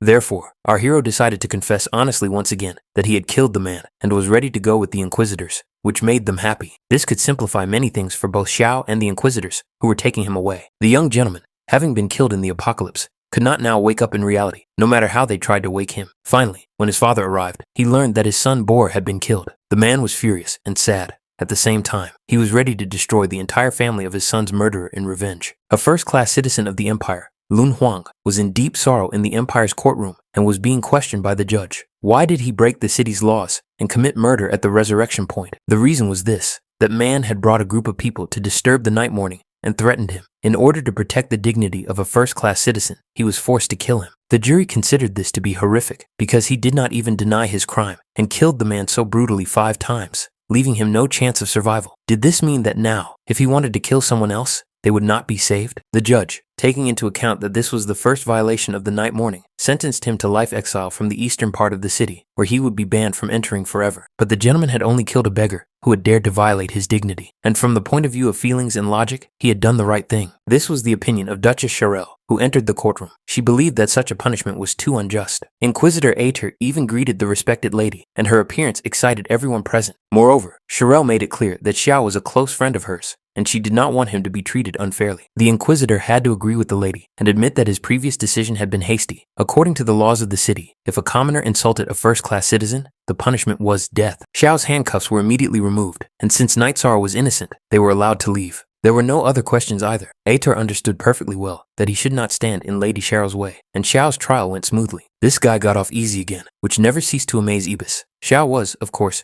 very grateful to Cheryl for this. The lady admitted that she had initially heard that Xiao had been kidnapped by a dragon, and she was worried and sent people to look for information about him. Xiao confirmed this, and also admitted that it had turned out to be a blessing for him. The girl wanted him to visit her estate and tell her in detail about his adventures during that time, which Xiao did not mind. They hadn't seen each other in a long time, and Xiao really did have something to tell the lady, which made her happy like a little girl. But Xiao also wanted to visit Mr. Stir, as he wanted to discuss the task for his second promotion with him. Stir immediately recognized that Xiao was not without reason able to fill 5 crystals with the power of his soul. With such a boost, he couldn't keep up with the guy. Xiao, however, thought that Stir was being too modest. Besides, Xiao needed the master's help with the second promotion task. Stir had to admit that, when it came to the second promotion for hidden classes, not only he, but possibly no one on the entire continent could give Xiao a clear answer. The realm of the gods was too mysterious.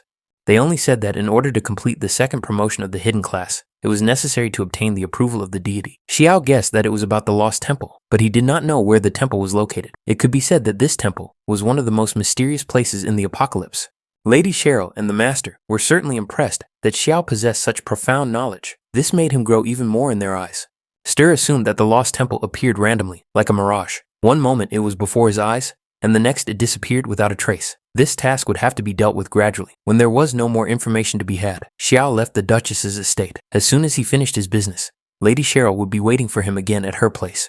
Searching for the temple was like looking for a needle in a haystack. Xiao had more important things to do. Tomorrow, the first invasion of the creatures of the abyss in the apocalypse game was to begin. Tomorrow, the entrance to another world would open, and countless creatures from the abyss would pour out. When that happened, all living creatures in the main city would be destroyed and the buildings ruined. Ebis didn't understand why they hadn't fled yet. Did Xiao hope to protect his property in the city? Of course, he didn't rely on Ibis in this regard, but it was difficult for him not to think of one person. As soon as Xiao appeared in front of Dolores, she immediately warned him that he should not expect anything good from her. She thought that the guy had found another lair, some unfortunate dragon, but this time, it was all within the main city, and she wouldn't even have to go anywhere. Dolores couldn't even imagine what dangers might lurk in the main city. Xiao was in no hurry to reveal his cards, and simply asked her to keep an eye on his property in the western part of the city starting tonight, for which she would receive her usual payment. The sorceress sensed that something was wrong, but she didn't understand what kind of trap this scoundrel had set for her, although he assured her that he couldn't betray her, because they were old friends. Dolores promised to come on time today, and Ebis, in turn, noted that Xiao had once again successfully pulled off this deal. Xiao was either joking or truly believed that he was only trying to help his sister, and that it wasn't a deception at all. Ibis believed this very sarcastically. While there was still time, Xiao decided to take a break, but noticed that the news was once again stirring up the situation, with the latest events, and it was all in order to reveal his identity, taking advantage of the opportunity. The game was once again forcibly throwing people back into it. They didn't even go to sleep before finding themselves back in the game and unable to leave. Sister Dolores was indeed very punctual. The night in the city was quiet, but the sorceress still couldn't believe that Xiao had called her just to talk. But all of Xiao's stores in the western part of the city relied entirely on her. Dolores promised that not a single brick would be missing from them. And finally, something began to happen. There was lightning in the clear sky, which was unusual for such weather. Xiao knew that the time had come and told Dolores to cast her buffs.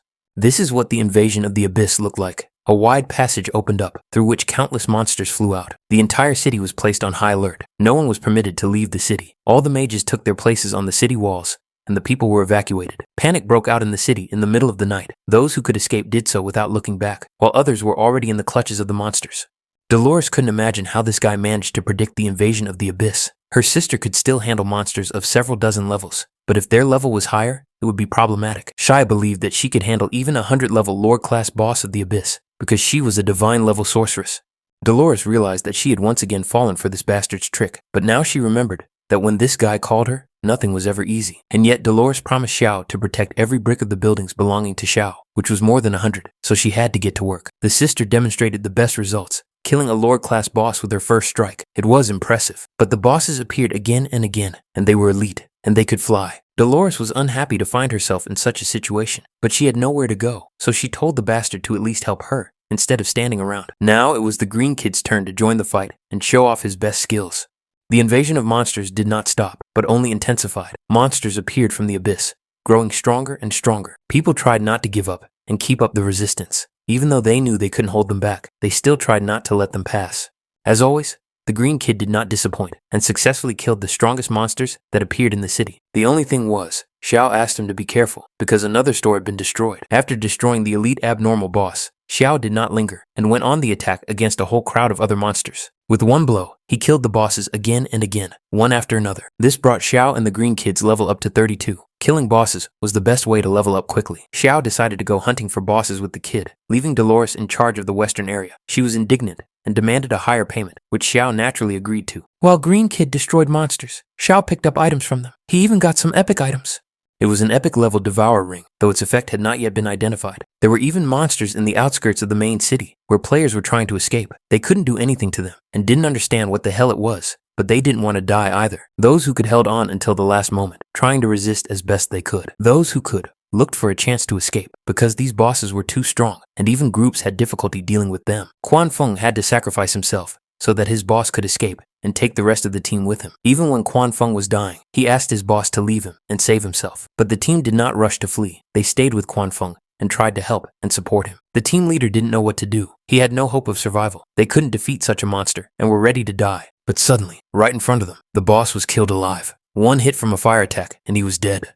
The guy noticed a small dragon flying in the sky and thought that it was probably him who saved them. The little green creature didn't stop there and continued to destroy monsters, cleansing the city of this evil. The players saw that this little dragon was incredibly strong. For them, it was as if God had heard their prayers and saved them. Since everything was here, Xiao called the little green dragon to him because they still had to kill a few more bosses. The players instantly noticed the great Ye Xiao and couldn't ignore his appearance here. Jing Fengju did not miss this moment and ran after the great god Ye Xiao as he had something to say to him. Jing Fengju and his team sincerely thanked the great god Ye Xiao for saving them. If he ever needed help, he could call on them and they would go through fire and water for Ye Xiao. Ye Xiao was flattered by such treatment and admitted that he was just passing by. He also advised them to go to the western area, which was more or less safe if they didn't want to farm bosses.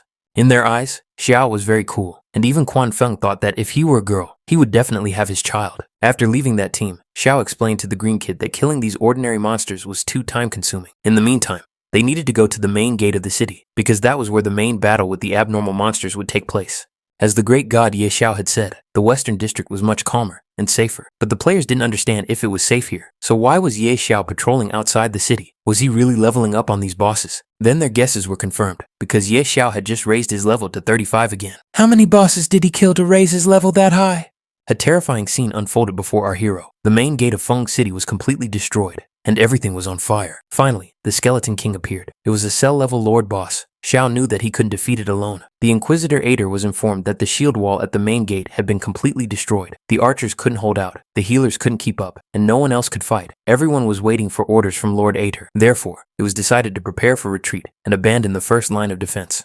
But suddenly something caught Ader's attention. He noticed that a divine-level expert had intervened in the battle, which meant that they were saved, so they continued to attack. Dolores guessed that this cunning little guy had called her so urgently because he was going to kill the Cell Lord. Her guesses were correct. Xiao wanted her to think about how she could throw him closer to the monster. Xiao wanted to deal with him himself, but Dolores understood the risk perfectly well, because this was an anomalous lord, a 100-level boss, and even she, a divine-level sorceress, would not have dared to do such a thing. But Xiao was absolutely serious, so serious that it couldn't get any more serious.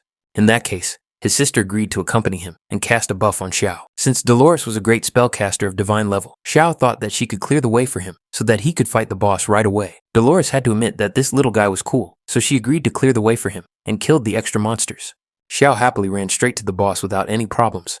Ater approached Dolores with gratitude for saving their city and defending it, but she sent them away to defend the northern areas, while she and Xiao would remain here. Everyone knew that the beast tamer was going to attack the boss, but the Inquisitor ordered them to ignore it and follow Dolores' orders. Xiao finally made it to the main boss, and now Dolores couldn't help him in any way. Everything depended solely on Xiao. Abyss warned him once again that if he died, he would not take Xiao's body, but the young man reassured him because he was sure that victory was guaranteed. And now it was time to get down to business. The hunt was on. Dolores was still holding her ground and waiting for the little guy to make his move. But the sorceress should not panic. Just watch Xiao's actions carefully. Using his mark of valor, Xiao attacked the Lord Boss, passing a powerful beam of energy through him. It was a brutal destruction and instant death. As Xiao had promised, victory was guaranteed. Xiao was proud of himself, and Ibis couldn't believe his eyes that the Lord Boss had really been killed by this little boy. After that, a global announcement appeared that the Lord Boss had been killed by Xiao and that the country had earned points, and Xiao was promoted to level 40. People rejoiced at this victory. Their city was protected. Qing Fengchu had just realized that the great Ye Xiao had left the city in order to kill this boss. Everyone wanted to become Xiao's disciple, but Jing Feng was well aware that the great Xiao would not accept them. Meanwhile, Xiao was already collecting items. The epic level shield of the Lord of the Gods, a red-hot stone, an epic level magic staff of the Stargazer, and a firestone. It was no wonder that he was a Lord Boss, as his drops were radically different from those of ordinary monsters. What's more, old Ebisu also found a divine-level artifact, the Furious Horn of the God of Destruction. Well, Abis was really lucky today. The rewards for this abnormal invasion turned out to be even better than completing a legendary quest. Finally, the anomalous monsters flew back, those who managed to survive after such a warm welcome. The players were very happy because they had won and remained alive. This dark night was finally over. The mayor had already woken up and wanted help getting up. He couldn't let the anomalous creatures enter the main city, but the invasion was already over by the time he woke up. While he was unconscious, with the help of Mr. Ye Xiao and Dolores, the abnormal creatures were repelled, and restoration work was already underway in the city. The mayor did not expect that. Besides Dolores, there was another outstanding talent who saved the city at a critical moment. Therefore, the mayor ordered that a meeting be arranged with Ye Xiao, as he wanted to express his gratitude. The meeting was arranged quite quickly, and Dolores and Xiao were greeted by the mayor himself and Lady Cheryl. The mayor officially expressed his gratitude to Xiao and Dolores on behalf of all the city's residents. The mayor understood perfectly well that if it weren't for them, the city might not have survived this disaster. Dolores gave all the credit to Xiao, saying that he had defeated the boss, while Xiao, in turn, tried to be modest. He gained the favor, respect, and recognition of Lord Yalong. He also acquired the title of Friend of the Feng. If Lord Yalong had no other questions, Dolores wanted to return to the Supreme Temple and take care of some other business there. Yalun had called Cheryl for a reason. More than half of the city had been destroyed, and the most prosperous eastern district was completely in ruins. The only intact buildings remained in the Western District. The mayor wanted to ask the Duchess to transfer part of the Western District's property, but Lady Cheryl could not dispose of it because most of the real estate in the Western District belonged to Ye Xiao. Then Yalong approached Xiao with the same request to cede part of the real estate. If he was offered a decent price, they could come to an agreement. Ibis noticed again how this cunning little man had made a lot of money. As soon as Xiao named his price, Yalong ordered the city bank to prepare gold coins for him. Since the mayor was generous, Xiao decided to keep a few large stores on the main streets for himself and give the rest to him. Cheryl had a request for Yalong. She reported what had happened in the city to the imperial court. She believed that the whole city had witnessed Ye Xiao's bravery. Therefore, she decided to petition the imperial court to grant Ye Xiao a noble title. What pleasant news!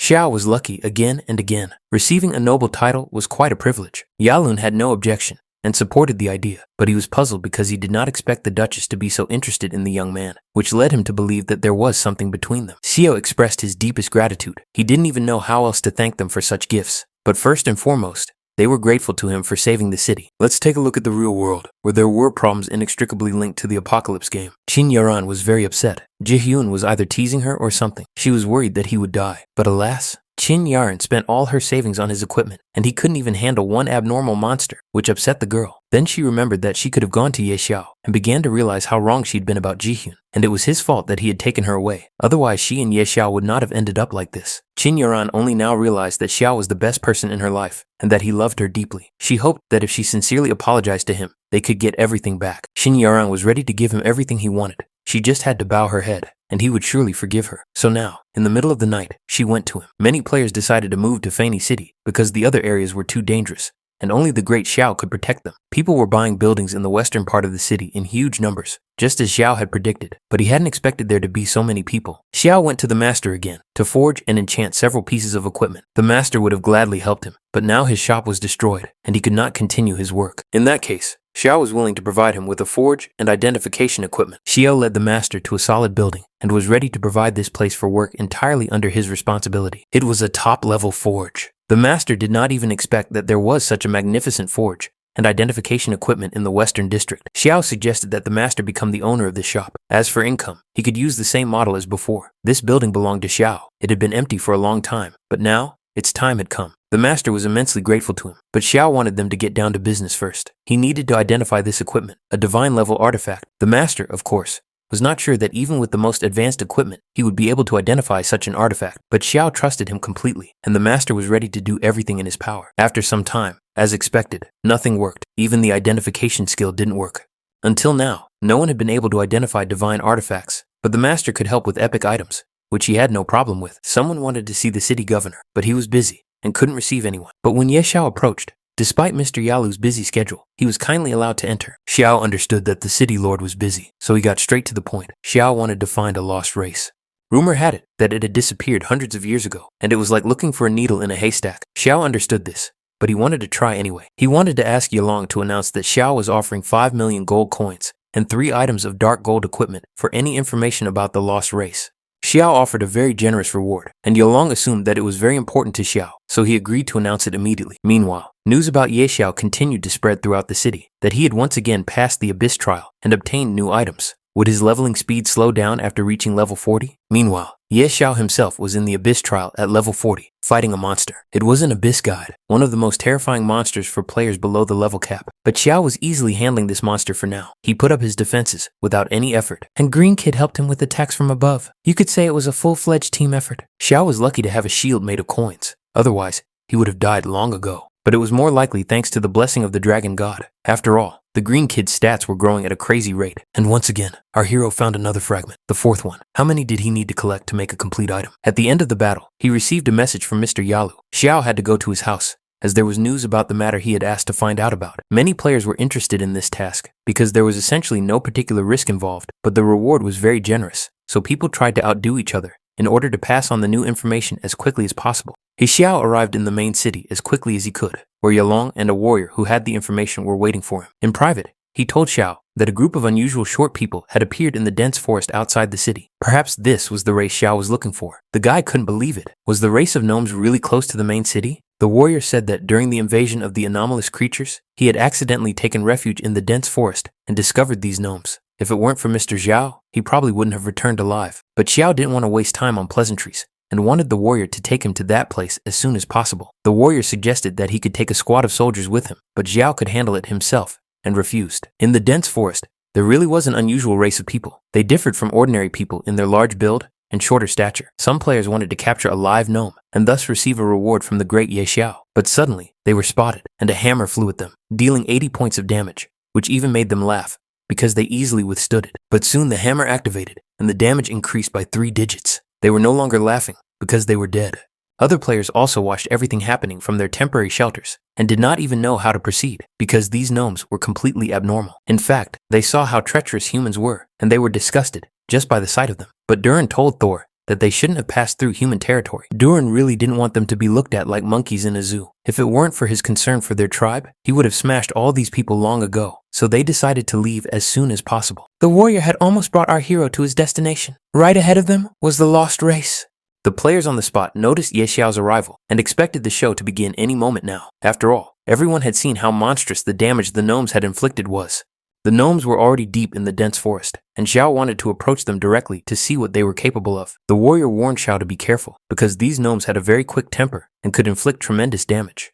The warrior's task was already done, and Xiao wanted to handle the rest himself, but Ibis still couldn't quite understand whether this little guy was really going to walk right up to them like that. The gnomes did not greet Xiao very kindly. They saw that this bastard wanted to approach them, and were ready to grab him right then and there. But before Durin could do anything to Xiao, Thor stopped him and asked him to wait. Thor thought this man looked very pleasant. Looking at Xiao more closely, even Durin no longer wanted to beat him. The gnomes sensed a pleasant aroma emanating from Ye Xiao, similar to the smell of a divine artifact, and not just one. They determined by the smell that there were definitely several of them. The scent they smelled was very intense. They felt that the things on this person were even higher than divine artifacts. They smelled another scent that they had smelled a long time ago, but couldn't remember where. Suddenly, one of the gnomes remembered that it was the scent of a deity, the scent of a great god.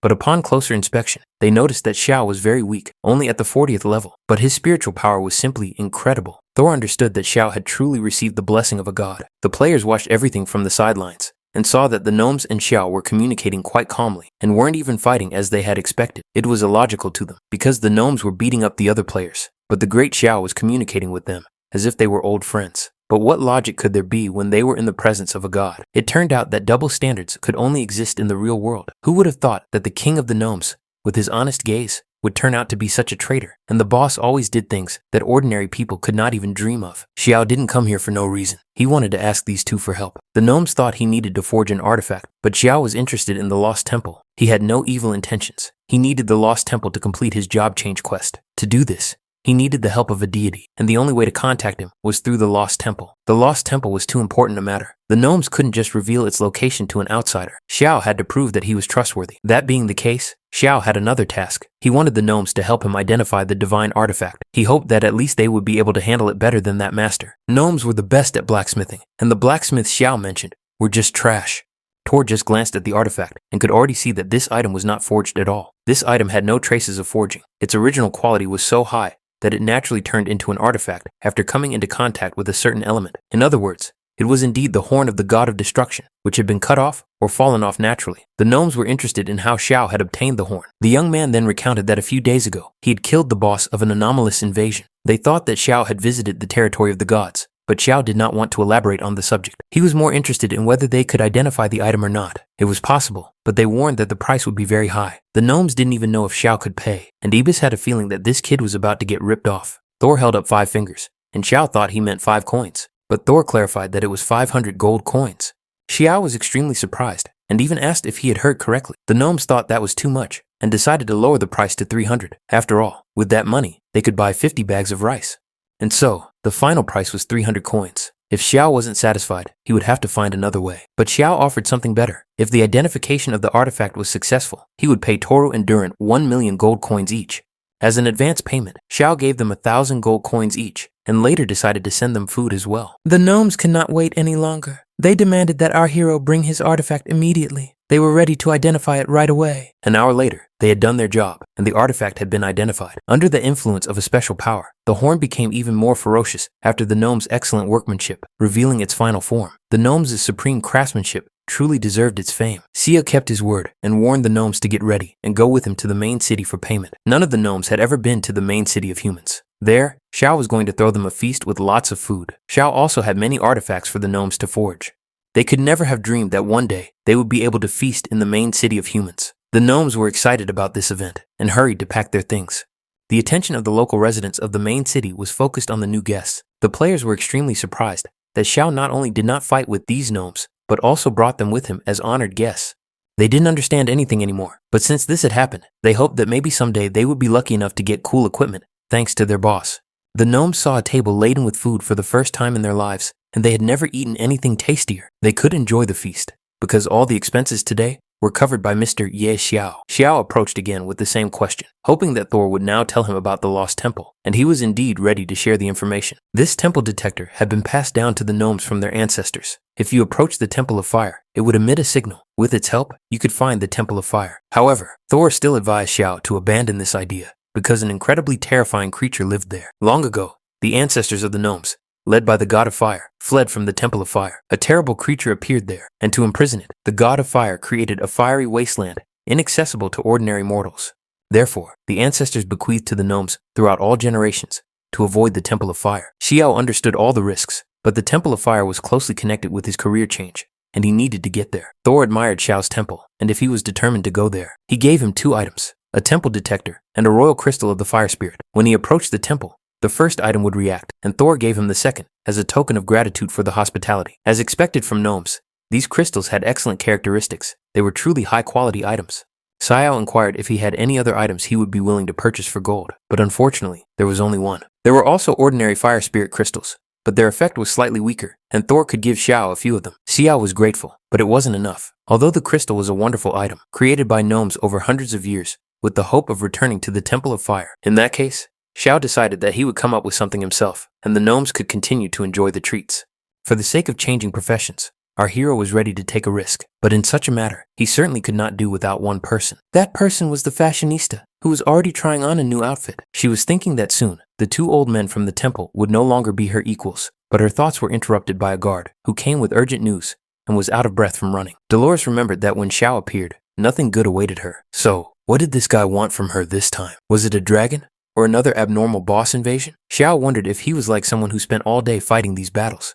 Actually, he wasn't similar. He was exactly like that. Xiao began to explain why he had come. However, it was nothing special. He planned to visit the Temple of Fire. Dolores was indignant. Did this little guy even want to annoy the gods? The sorceress wished him a safe journey, but she was not going to deal with it. Xiao suggested bargaining. They could always discuss the price. But what was there to talk about? Yes, the Temple of Fire was full of treasures. But even if he wanted to get there, Dolores couldn't imagine how he would find his way. Xiao admitted that he had no intention of going, but accidentally got a dwarf compass that could point the way to the Temple of Fire, which Dolores, of course, did not believe. The girl wanted to understand why Xiao wanted to go there after all. She didn't want to die for nothing. He honestly admitted that he needed a change of profession. In that case, Dolores demanded a week to prepare, but there was no time to prepare. They had to leave right away, and if her sister didn't go, Xiao would go alone. Dolores was confused, because they hadn't even discussed the reward, as Xiao was already moving forward. But the temple was full of treasures, so the sister had to think carefully. Of course, Dolores didn't want to miss such a chance to visit the Temple of Fire, so she followed Xiao without any preparation. 2 days later, they finally found themselves in the fiery wasteland. Dolores felt like she was about to roast alive. Did Xiao really know where he was going, or had the gnomes tricked him? Xiao finally noticed that the compass's reaction was getting stronger, which meant they were very close. Then suddenly, they saw a level 100 fire shark in front of them. It was an elite monster of this area, and once again, Xiao left this filthy shark to his sister Dolores.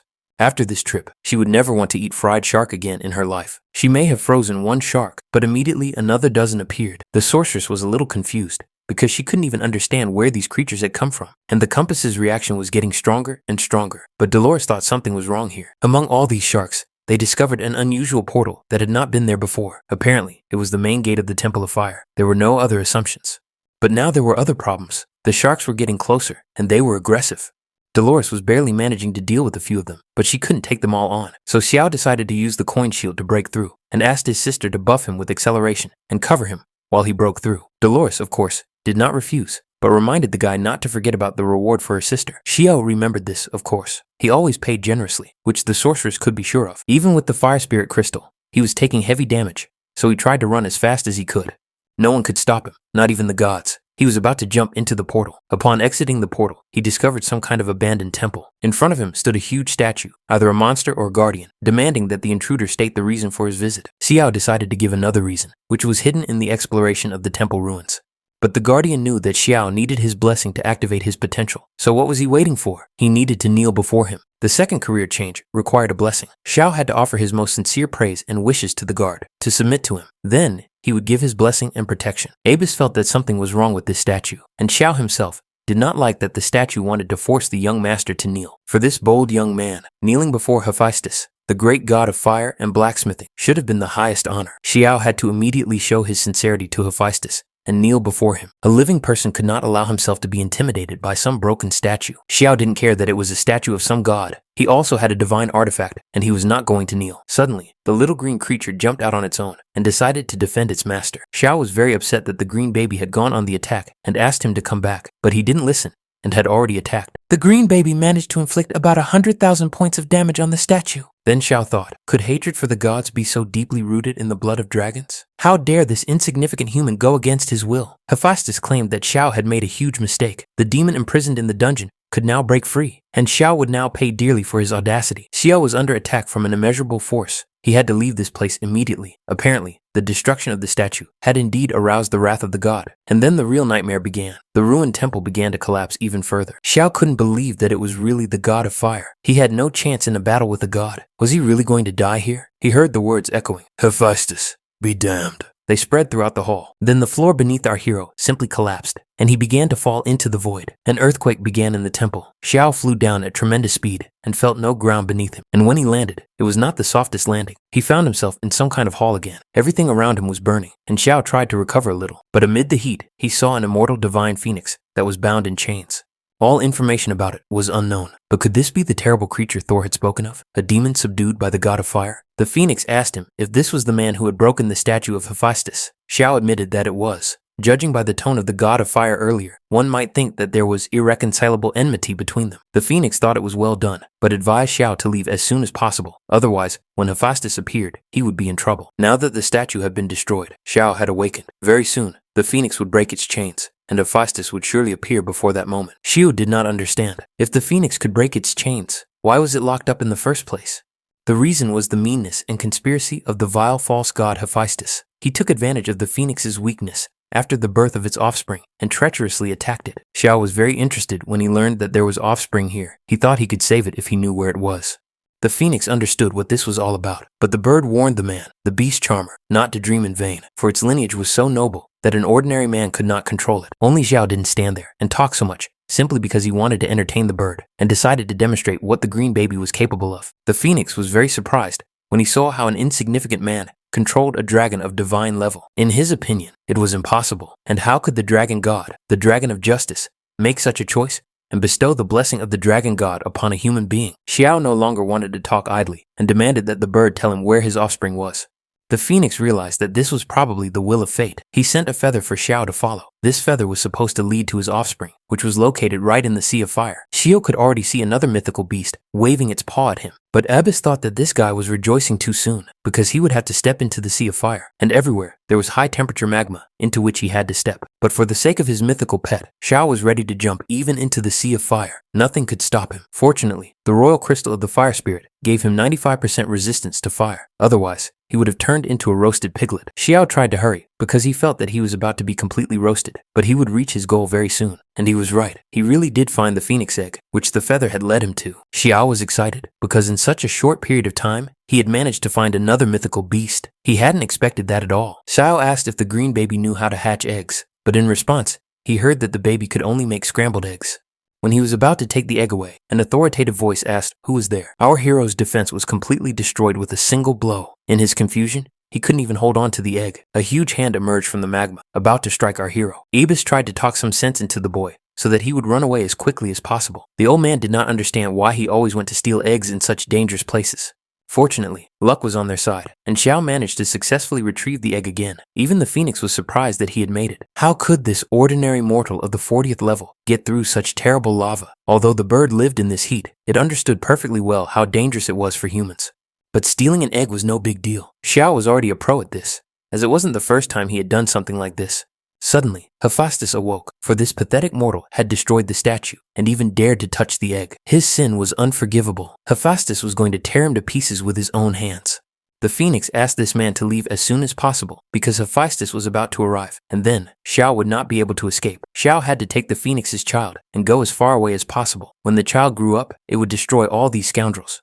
Xiao thought about it. Dolores wasn't here, and if this god of fire showed up, even with a money shield, he wouldn't have enough gold on his own. So he wondered if there really was no way to free the phoenix from the seal. There was a way, but Xiao was too weak for it. Even the strongest among humans might not be able to help. Still, Xiao wanted to hear it out, in case he could do it. Then the phoenix pointed to two seals flickering with black smoke. These were two divine seals that could only be removed by destroying them simultaneously. Mortals could not open divine seals. To Xiao, it didn't sound difficult at all, and he thought that with the horn of the god of destruction, it should work. The phoenix was surprised that Xiao even possessed such a divine artifact, but one item was still not enough. To remove both seals at the same time, two divine items were needed. Xiao did not possess two divine artifacts, but he did have a cooling stone. This way, he could use the power of the god of destruction twice at once. Meanwhile, the great god of fire descended here, so that Xiao could meet his wrath. Being personally torn to pieces by Hephaestus was the greatest honor of Xiao's life, as Hephaestus himself believed. The divine power in Xiao and this creature would all become food for Hephaestus. There was no other way out. Xiao had to take a risk and not let that old croak of a god of fire get his way. Otherwise, everything would have been in vain. There was no time to run away, and it was too late. Xiao decided to stay and try to carry out his plan. He didn't care which god had imposed this seal. He just wanted to break it. And so, he decided to combine the horn of the god of rage with the effect of the cooling stone. The seal began to crack like thin glass. Had Xiao won again? How dare this mortal do such a thing? It was completely unacceptable to Hephaestus. From the huge flames, the athletic figure of the giant gradually began to emerge. It was the god of fire, Hephaestus himself. He demanded that Xiao sacrifice his pitiful life. Xiao certainly did not expect this god to be so huge. He was clearly no match for him. Since the great god of fire had descended upon these mortals, he now demanded that Xiao kneel before him. But at the same time, the phoenix began to break free from its chains, liberating its body. Hephaestus arrived just in time. The phoenix was already free and couldn't wait to take revenge on its enemy. The mutant could not believe what was happening and that the phoenix had been able to break the seal. But it was time for the vile false god to pay for his sins.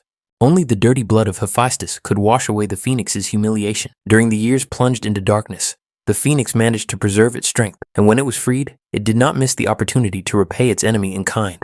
Xiao understood perfectly well that this was not a battle they could interfere in, and that they should hide as far away as possible. Hephaestus did not believe that the phoenix still had any strength left, for it had been locked away for so many years, and its powers must have been exhausted to the limit. But the phoenix was not going to give up, no matter what. Revenge was now one of her main goals. This vile false god had to pay blood for blood. The battle was so powerful that it was difficult to stay on the surface, and being struck by this force, he fell into the magma. Fortunately, he realized what was happening and activated his money shield in time to survive the turmoil. Hephaestus was slowly being destroyed, unable to withstand the power of the phoenix. And the phoenix herself only wanted Hephaestus to experience what it was like to be melted alive. Hephaestus considered the phoenix a traitor because she dared to challenge the deity and then dared to call herself a god. The battle was not yet over, but strength and luck were clearly on the phoenix's side. After several blows, the phoenix managed to defeat Hephaestus. He fell dead and did not rise again. This immortal divine phoenix was incredibly cruel. The god of fire was torn to pieces just like that. Abbas thought to himself that Xiao had just stolen the phoenix's chick. Would the phoenix tear Xiao to pieces too? But for now, she was dealing with Hephaestus. The god's blood would allow her to be reborn in the flames. The bird literally bathed in the god's blood, restoring all its strength. Xiao thought that he didn't need any egg, so he decided to leave because this phoenix was too strong. But the bird stopped him, and Xiao immediately began to explain that it was all a misunderstanding and that he would return the egg to its mother. The phoenix did not understand what misunderstanding Xiao was talking about. She wanted to thank him. The bird gave our hero 2 drops of the blood of the false god. This was Xiao's gift from the phoenix. The fire god Hephaestus had existed on the lost continent for tens of thousands of years, his blood imbued with divine power. However, who else was capable of obtaining the blood of a deity? Xiao felt a little awkward for a moment, although Ibis, looking at the guy, saw no awkwardness in him. The phoenix said that this divine blood would help Xiao hatch her baby. Xiao would have to incubate the egg. The phoenix chick had not yet hatched, and the young man had to figure out how to help it come into the world. Phoenix was grateful to Xiao for helping to remove the seal, but this place was about to collapse. The news of Hephaestus' fall would soon spread, and the descendant of the phoenix now relied on Xiao. Everyone needed to leave this place immediately, but Xiao couldn't leave because he hadn't picked up the items from the dead god yet. Phoenix considered it broken junk and didn't understand why he should pick it up. But after all, it was loot from the god of fire, and it would be foolish not to take it. Even in its current state, it was an epic staff. If it were fully restored, it would become at least a divine artifact. But now, it was really time to leave because everything was falling apart. Somewhere in the heavens, the fire god Hephaestus returned to his original source. He was angry because he had lost one of his best incarnations. But Hephaestus was only one incarnation, and many did not understand why there was cause for panic. And yet, Hephaestus had lost the incarnation that guarded the immortal divine phoenix. If his feelings were not deceiving him, then the world had already collapsed. The immortal divine phoenix was a key part of the gods' plan. They had sacrificed a part of their divine essence to seal it away, and now Hephaestus was telling them that this world had been destroyed. They demanded an explanation from Hephaestus, accused him, and believed that he deserved death for being useless. But someone's commanding voice ordered everyone to shut up and demanded silence. After so many years, the absorption of essence should be enough. They had to find the source of the problem. Dolores was still waiting faithfully and patiently at the entrance to the Temple of Fire. The spellcaster saw that the Temple of Fire was about to collapse. She even began to worry that the guy had died there. But suddenly, just a few minutes before the temple collapsed, he flew out from another place, along with a huge bird. That little bastard was alive after all. Could it be that Sister Dolores had hoped he would die? Then the girl noticed the immortal divine phoenix. Of course, such a sorceress recognized the bird, but she had no idea how Xiao had managed to connect with a creature of such a high level. The phoenix did not stay long. She flew away, but before leaving, she asked Xiao to take care of her offspring. When the time came, they would meet again. Xiao felt a little confused. He probably didn't even expect the phoenix to actually entrust her child to him. Just think, Xiao not only managed to escape from that place alive, but also managed to capture the phoenix's egg. He was simply blessed with good fortune. In addition, he managed to get his hands on something else. Dolores needed only one glance to understand that Xiao was holding the blood of a deity in his hands. Thanks to the infusion of divinity, the potential of the professions of God, of wealth, and Lord of divine beasts was revealed. Thus, his professions advanced to a new level. Ebis congratulated Xiao, because thanks to his advancement in the profession of God of wealth, the old man had also grown stronger. Moreover, his profession skills had indeed grown powerfully, with a daily increase in gold of 2%. Even Buffett would have to bow down before him. His innate talent also improved. As the Lord of divine beasts, Xiao bestowed the blessings of the God of beasts upon his pets, thereby increasing their characteristics by 50%. And with the unique talent of boundless taming, if a royal level pet is developed to its limit, it can evolve to the mythical level. What can I say? His hidden profession was very powerful, and even his sister was a little jealous of him. Suddenly, they noticed that the egg had moved, and they were sure they hadn't imagined it. Was the little phoenix about to hatch? It was supposed to hatch in 72 hours. The advancement and strengthening of Xiao's divinity accelerated the hatching process of the phoenix egg, so they decided to wait and then return home. Dolores thought Xiao would want to walk some more, but he didn't want to come back here anymore. Finally, when it was time to return, Xiao and Dolores found themselves in the main city, but immediately heard a strange noise. Someone was chasing someone away, and threatening that if this person came back to bother him again, he would not stand on ceremony and would simply kill him. Standing before our hero was the city governor, Yalong, dressed in a strange costume. The Lord greeted Ye Xiao, who asked in bewilderment what kind of outfit he was wearing, and what he was playing at, and what was going on here anyway. But it was difficult for Mr. Yellen to explain everything right away. The guard asked Ye Xiao to come closer, and he would tell him everything. The mayor had his reasons for all this, and it was all for the sake of rebuilding the main city. Ever since Xiao brought the gnomes to the city, the mayor had been trying in every way to persuade them to help with the restoration of the city. But these gnomes were peculiar and completely ignored him. You may ask, what is the connection between this and the mayor's outfit? Yalong was completely desperate and decided to meet the gnomes halfway when he learned that they loved rice very much. Just imagine, the mayor cosplayed as rice. What kind of sophisticated logic did this man have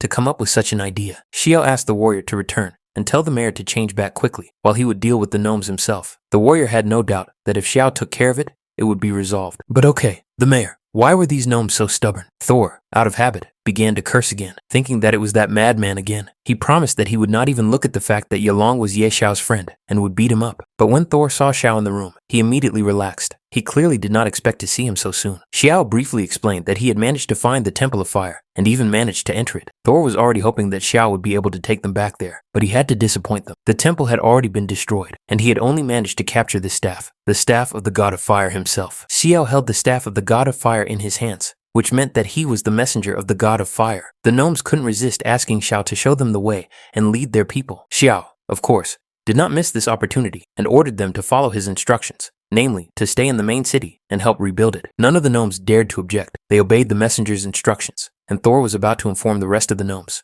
Moreover, Xiao had several items that Thor needed to make, which was no problem for him. Yalin still had not lost hope. This time, he decided to dress up as a pancake, hoping to win the favor of the gnomes. But news came to the mayor that Thor had already left with Mr. Xiao. The other gnomes had already left to help rebuild the city. Yalin thought that his efforts had finally touched the hearts of the gnomes and was delighted with this progress. But the warrior had to disappoint his master, because in fact, it was Mr. Xiao who had convinced the gnomes. Yalong had tried for so long to convince them, and nothing worked, but it took Xiao only a few minutes. No one knew the details of how he did it. All that was known was that Xiao said a few words, and Thor immediately agreed happily, but it seemed that he didn't say anything special to him. The mayor decided to leave, and when the warrior asked him where, he replied that he had decided to go work at the circus. At the ducal residence, things were not so simple for Lady Shirelle either. Some people began to consider Ye Xiao too arrogant. The royal envoys, on behalf of Prince Kalam, had come to the city of Fene specifically to confer the title on Xiao, but now, he was nowhere to be seen, and they could not fulfill their mission. In other words, they were trying to pressure Cheryl with Kalam's name. The prince had feelings for Lady Cheryl, which she knew. Cheryl only had to come to the palace and say a word to the prince, and he would solve any problem she had. Lady Cheryl did not like this conversation at all, so she ordered the messenger to return and tell Prince Kalam to abandon these thoughts as soon as possible. The messenger admitted that the lady had put him in an awkward position, but Xiao did not ignore this and decided to intervene. Since it was an awkward situation, then they did not need to decide anything. Xiao's appearance immediately cheered the lady up. Her mood changed in an instant, and she became more cheerful and less depressed than she had been before. Xiao approached the lady to greet her and was worried that he might be too late. but it seemed he had arrived just in time. The messenger decided to boldly say that Xiao had finally deigned to appear after so many days, which testified to his royal grandeur. Albert thought he was some important bird,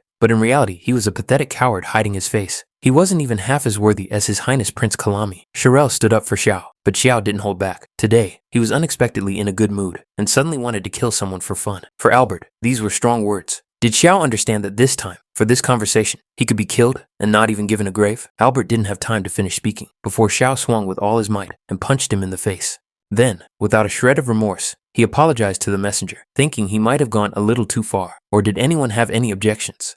But no one had any objections. Everyone considered Albert to be an animal who had insulted His Highness and even threatened the lords. Everyone thought that Xiao had done the right thing and expressed their gratitude to him. The deputy also explained that there were no problems with Xiao's title and that he would immediately sign all the documents and allocate land to Xiao. Words were completely unnecessary when the matter could be settled with fists. If he had done so right away, it would have been much easier. Even the lady acknowledged that he knew how to get things done. The system and all the players were already discussing the news about receiving the title of Viscount of the Empire and the opening of Xiao's land ownership system. Many were shocked at how this was possible in such a short period of time, while others were delighted. Many doubted whether Night Sorrow was really human, and would he now start recruiting a team after unlocking the estate system? If our hero were to recruit a team, many players would want to join, as it would become the strongest faction. Even a hint of this excited every player. Since Ye Xiao had convinced the gnomes to settle in the city, many were now offering high prices for his shops.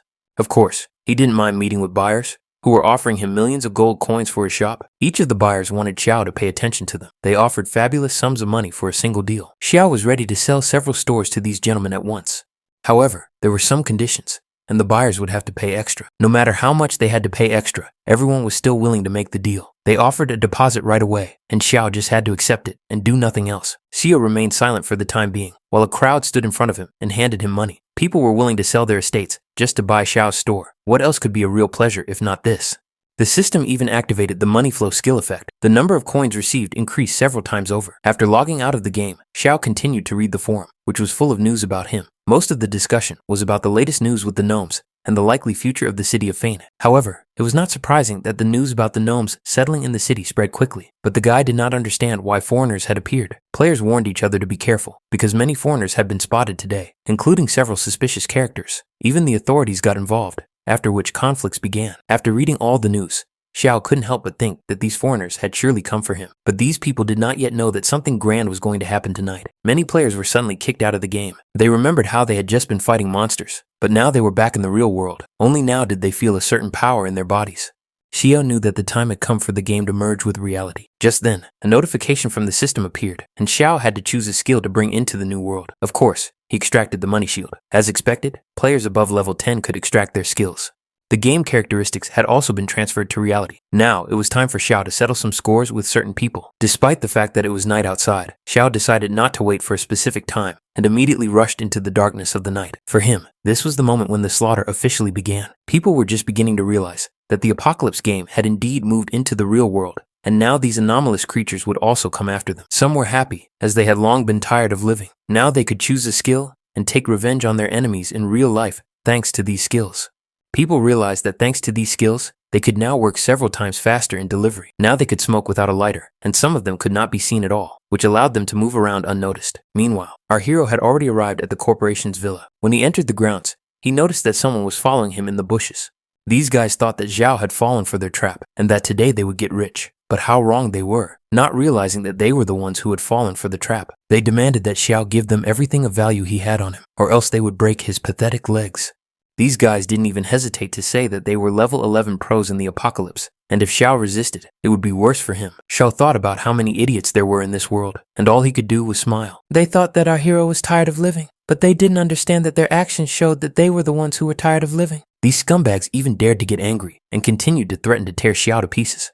Xiao decided to deal with these scumbags quickly, because they were wasting his time. He managed to do it in a minute, and he was surprised that these fools had the sense to go out and rob someone with such force. They were weak and stupid. Meanwhile, there was a full-fledged party at the villa, where a lot of people were having a blast. Today, all the huge investments that the corporation had made in the Apocalypse game had finally paid off, and everyone here wanted to witness this historic moment. The young gentlemen were talking about something, but their conversation was quickly interrupted by someone's sudden appearance at the party. The stranger's appearance attracted the attention of everyone present, but no one knew who he was because he was wearing a mask. The unexpected guest noticed that, with the exception of a few elderly people, almost everyone was gathered here. For him, this was ideal, because he wouldn't have to run around looking for everyone individually. Ye Lin, the future head of the Ye Corporation, addressed the guest, asking who this ragamuffin was, who dared to cause a disturbance here, and even wore such a mask. Could he be a fan of Arail with her toilet jokes? Ye Xiao was very surprised that Lin didn't even recognize his voice. Many were discouraged by Ye Xiao's appearance. Everyone knew that he had died in a car accident, and if it weren't for that accident, he would still be alive. But now he was standing before them, alive and well. Ye Lin was not at all surprised by his brother's appearance. He thought that his younger brother was tired of hanging out with that girl from the Liu family, and had come because he had run out of money and decided to beg for alms from his older brother. But he had come to find out something. He suspected that his parents' death in an accident 10 years ago was their doing. Lin was surprised that this pathetic worm had only now mustered the courage to ask about it, and his older brother was ready to tell him about it. Someone suddenly panicked and decided to stop Lin because he was drunk and couldn't talk about it. But this man could say or object no more because he simply did not have the strength. Xiao demonstratively made it clear to everyone that when he asked a question, it was better not to interrupt him. He wanted to know the whole truth without any secrets. In that case, he could think about how to save them from suffering before death. The guests were shocked because this man had just moved one finger and killed a person, which seemed supernatural to them. Some of those present began to guess that this was the very same Ye Xiao from the Apocalypse game, which did not make them happy. She saw that those present were not stupid, so he decided to refrain from further action to clarify their current situation. Ye Lin laughed at the suggestion that his younger brother could be the very same Ye Xiao from the Apocalypse. Had these people completely lost their minds? Lin decided not to beat around the bush anymore and said outright that 10 years ago, he was the one who had staged that accident. He was curious to see what his younger brother would do now. He caused that accident, and then boom. His only regret was that Ye Xiao hadn't died in that car crash. Ye Lin was a complete monster, and Xiao had a hard time controlling himself. Anger and hatred raged inside him, and above all, a desire for revenge. Lin was happy as if nothing had happened, because for him, it was business as usual. So he killed someone. So what? But today, Xiao promised to send Lin to join his deceased parents.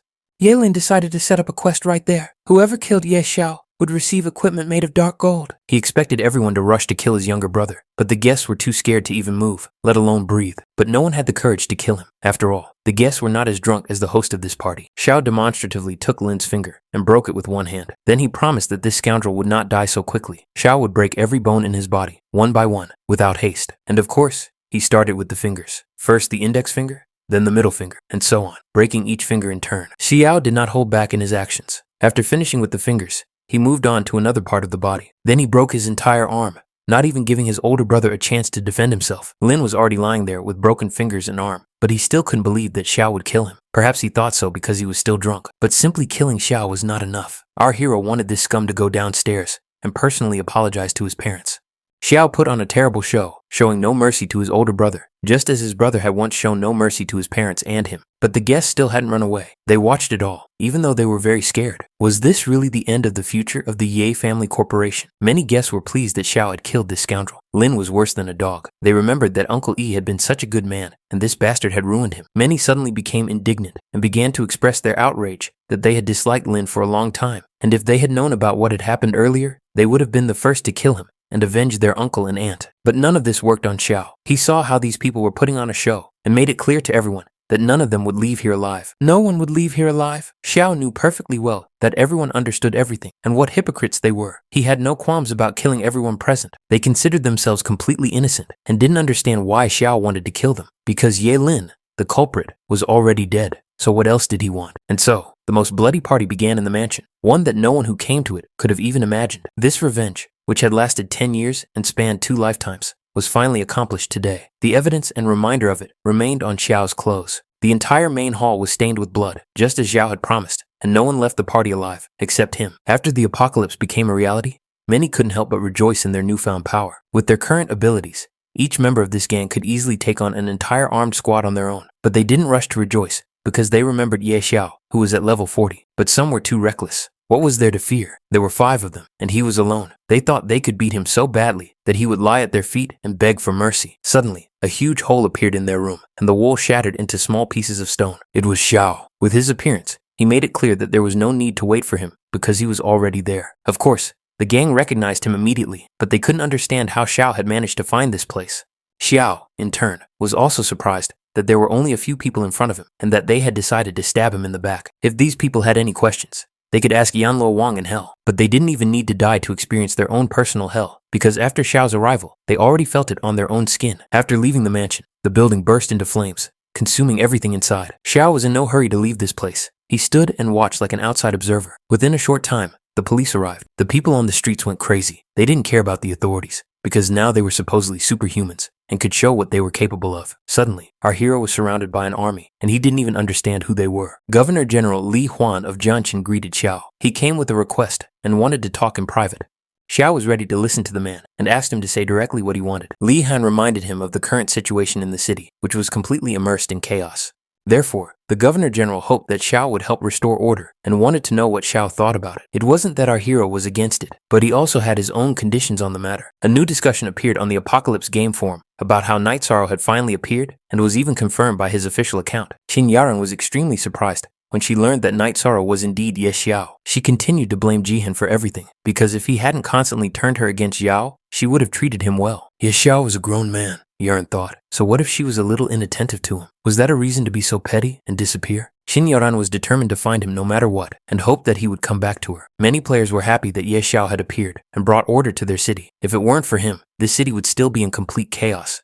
Xiao himself was pleased to finally be back in the main city, and Ibis pricked up his ears and heard other players discussing Xiao. Having done his job, our hero left without leaving any traces. Glory and honor were not for him, and surely old Ibis would not understand that. Thor was delighted with Mr. Xiao's long-awaited return, but Xiao did not return just like that. He had business with Thor. He wanted Thor to look at a drawing. In the drawings, Thor saw the claw of the Lord of the Divine Beasts, which was an epic piece of equipment. Xiao wondered if he could make it, but it wasn't just an epic level drawing. If there were enough materials for subsequent reinforcement, it would be possible to create a divine artifact, and most likely, it would be part of a set. Everything was correct. Xiao already had another drawing, the helmet of the Lord of Divine Beasts.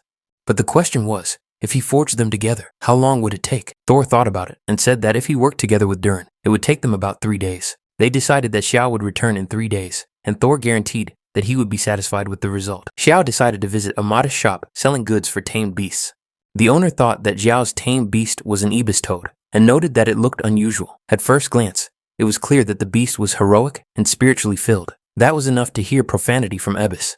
But Xiao was here to buy high-quality fruit for taming animals. The higher the quality, the better. The seller was ready to offer the very best. Xiao needed all the fruit to tame 4th and 5th level beasts.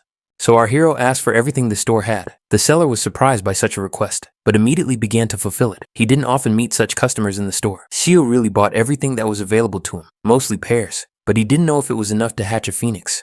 The little green guy was especially pleased with such delicacies, but Xiao asked him to eat more slowly so he wouldn't choke. After a while, our hero discovered that his celestial dragon stats had grown so much that even he couldn't see them in the system. Just waiting for the immortal divine phoenix to hatch and for the forging of 2 epic equipment items to be completed was too boring for our hero. So he decided to go with the green baby and stretch his legs a little. For this, he chose a suitable location in the mysterious forest of the 40th and 50th levels. Xiao was looking forward to seeing the true power of the green kid.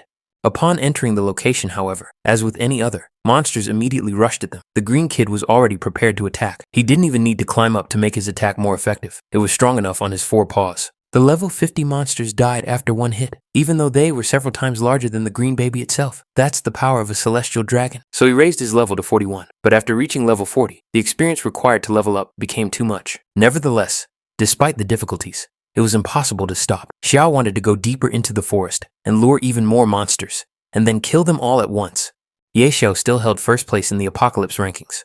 Already at level 41, players noticed that his leveling speed had finally slowed down, 1 level in 2 days. Many talked about it with such enthusiasm, as if they themselves had achieved some outstanding results, but they understood perfectly well that after level 40, leveling up would be simply impossible for them. When they reached that stage, they would have to grind for months just to level up, and it would probably take decades to reach level 100. Many of them realized that they would never even reach level 40 in their lifetime. Xiao was still in that forest, a green kid who had no trouble killing all the monsters, even with the boss, but he still didn't level up. Ebis reminded our hero that the time for the phoenix egg to hatch was almost up. Xiao noticed that there really should have been enough time, so he took out the egg to at least take a look. The egg stirred, which seemed like a very exciting moment for Xiao. Then the shell began to crack and finally burst open, revealing a bright glow inside. Thus, another immortal divine phoenix appeared in the world. Now before Xiao stood the very divine beast that had remained in the egg for hundreds of years and could not hatch. and this legendary moment was given to him, Xiao. Even at the first level, the Phoenix was already much stronger than the green baby at the 40th level. When taking damage,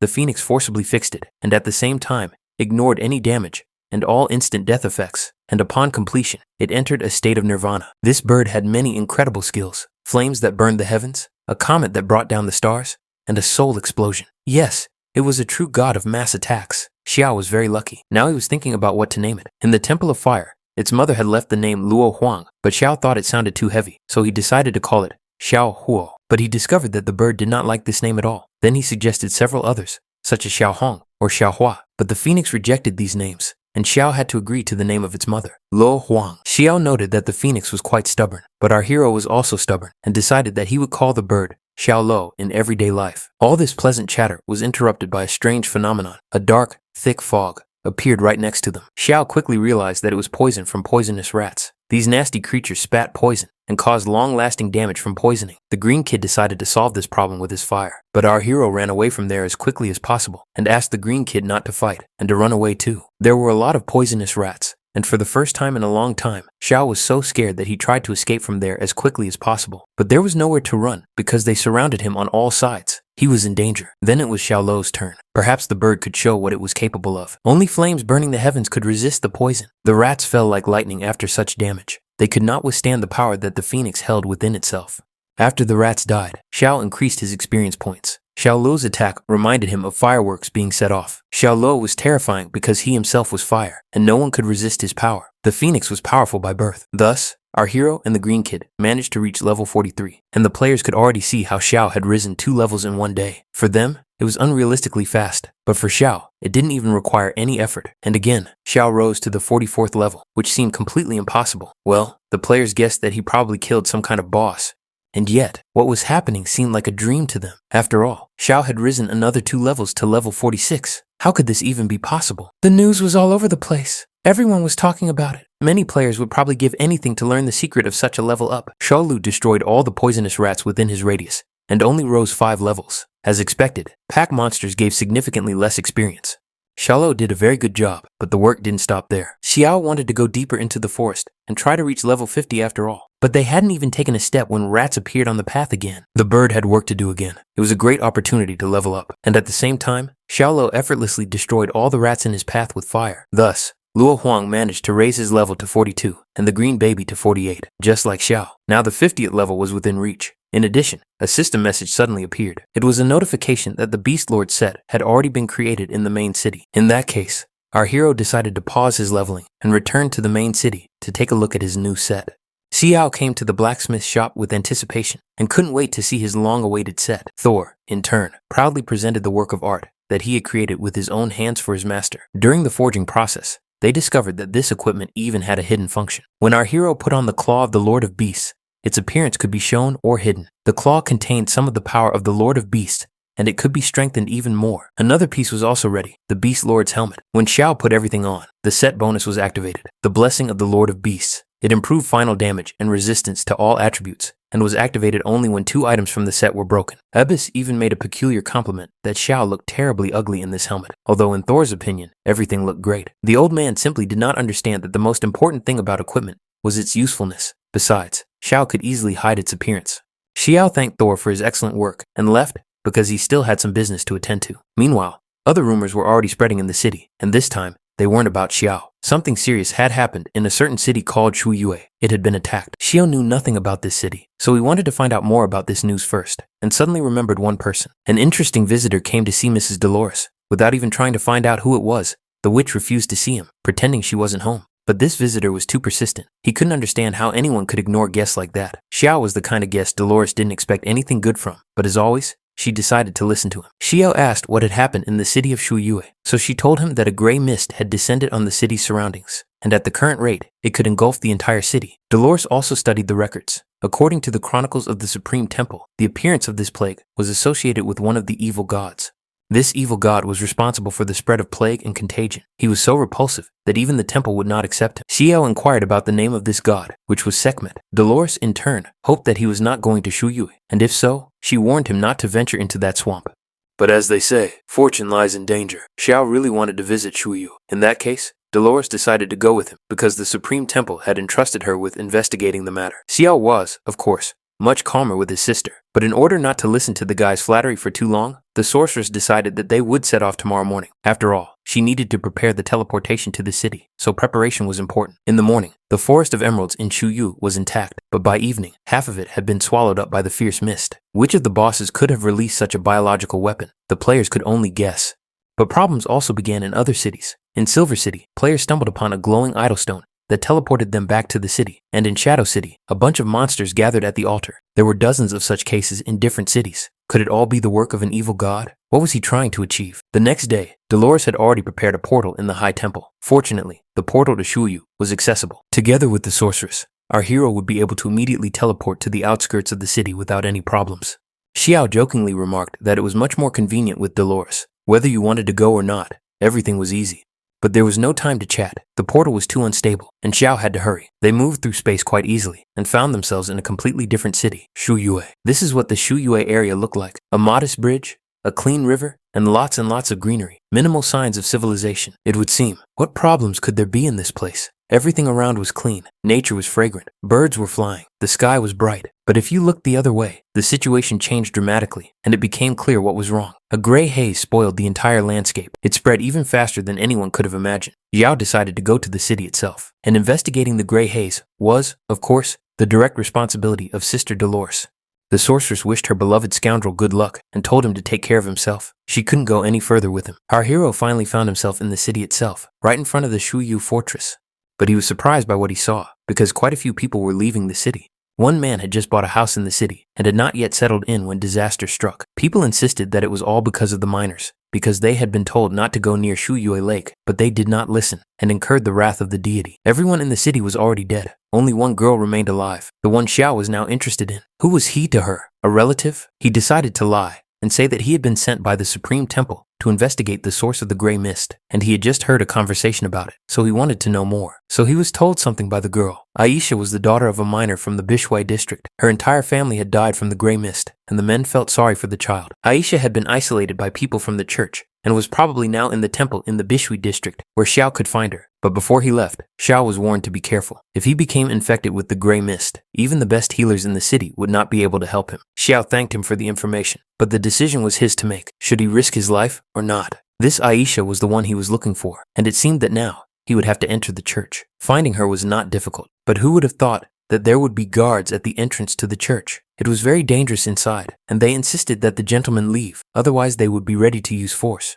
This time, Xiao introduced himself as a Viscount of the Empire. He said he had come here to investigate the source of the gray mist. Ibis silently applauded him for his skill at lying. Well, since Xiao was a Viscount, welcome, sir. Please come in. The guard had already introduced Lady Blue to the Imperial Viscount Ye Xiao, who had come to investigate the source of the gray mist. Xiao, as always, tried to be courteous, and with the lady, he became a ladies' man. He told her that he had come to examine the gray mist on Aisha's body. The lady led him to the spot and warned him that the gray mist was highly contagious and incurable. The ability to stop the infection depended on the density of the mist. If it was too thick, a high-level shield was required. In that case, Xiao had nothing to worry about. After all, he had the shield of the god of wealth, and even the thickest mist would not harm him. When he met the girl, he tried to approach her, but she hid in the corner like a frightened kitten, and told him not to come near her. It was not because she was afraid of him, but because she was afraid of infecting him with her disease. But Xiao approached her anyway, and convinced her that he would not catch the disease she was worried about. Xiao noticed the vial in Aisha's hand, asked her permission to look at it, and she agreed. Initially, it was an ordinary purple vial, but after coming into contact with a unique source, it gained a protective effect and became capable of neutralizing damage from the gray mist. However,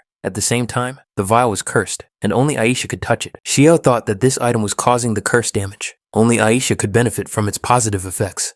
The girl tried to remember where she had found this item, and it turned out that it was at the Lake of Griffins, on the western outskirts of the city. There was a cave there, and there was something else inside. He confirmed his guesses, and Aisha helped him a lot with that, for which he was grateful to her. The girl, in turn, was also grateful to him for coming to visit her, and in gratitude, she gave him a glass ball. It was Aisha's favorite glass ball. For her, as a girl, there was nothing more attractive than this ball, and even her parents didn't know about it. Who knows? Maybe it will come in handy, Xiao thought. Finally, he promised the girl that as soon as he dealt with the gray mist, he would return to her. When he left Aisha, he briefly told Sine that he was heading to the Lake of Griffins, although this lake had already been engulfed by the gray mist. But for Xiao, this was not a problem at all, because he was going there precisely to deal with this mist. Sina considered Xiao to be an outstanding person. Moreover, Xiao had earned her favor. The closer our hero got to the Lake of Griffins, the more damage he suffered. The lake was supposed to be directly to the north, less than 5 kilometers away. Xiao expected to get there very soon, but what a surprise it was when he spotted other people in the gray haze. Then he began to suspect that they were people from the High Temple. Dolores was arguing loudly about something. She did not want to take any risks and was against some kind of undertaking. The warriors tried to persuade her, because only her blessing would give them strength. Even if she, a divine sorceress, stayed here, no one else would dare to go on. It seemed that the mission was doomed to failure. The warriors even considered retreating. Xiao happily greeted his sister. After all, it had been less than 2 hours since they had last seen each other. The warriors, of course, did not know who Ye Xiao was, or why even Lady Dolores knew him. The sorceress, in turn, did not understand how he had ended up here. Then he had to tell them that during his investigation, he had picked up a trail and decided to check what was happening here. And this group was discussing the gray mist here. So our hero decided not to disturb them, told them to continue, and went on ahead, as he had his own business to attend to. The warriors were very surprised by his arrogance. After all, he just walked away. Was he crazy? Nevertheless, the warriors waited for at least some kind of command from Dolores, since she was the leader here. They even thought about trying to enter as well. Then the sorceress made up her mind and said that they were going. They were definitely going. After all, Dolores never admitted defeat. She went herself. And as for the others, if you want to go, go. At the funeral, she promised to throw them some more papers. Meanwhile, Xiao continued walking and took more and more damage. Unfortunately, he couldn't do anything about it. He just had to endure this moment and show courage. Judging by the amount of damage, he realized that he was almost there, but that didn't make him feel any better. The view of the Lake of Griffins opened up before him. He realized that this was the very place he had heard so much about. It was a truly picturesque place, with nothing but feathers and corpses everywhere. It could even be used as the setting for a horror movie. Apparently, our hero had indeed reached the source of the infection. But what should he do next? Then he noticed a strange cave, which differed from the surrounding environment and was particularly eerie. Then Xiao realized that this was the very cave that the locals had talked about. Without hesitation, he entered it. There were many purple crystals here, both small and large. They grew in this cave like mushrooms.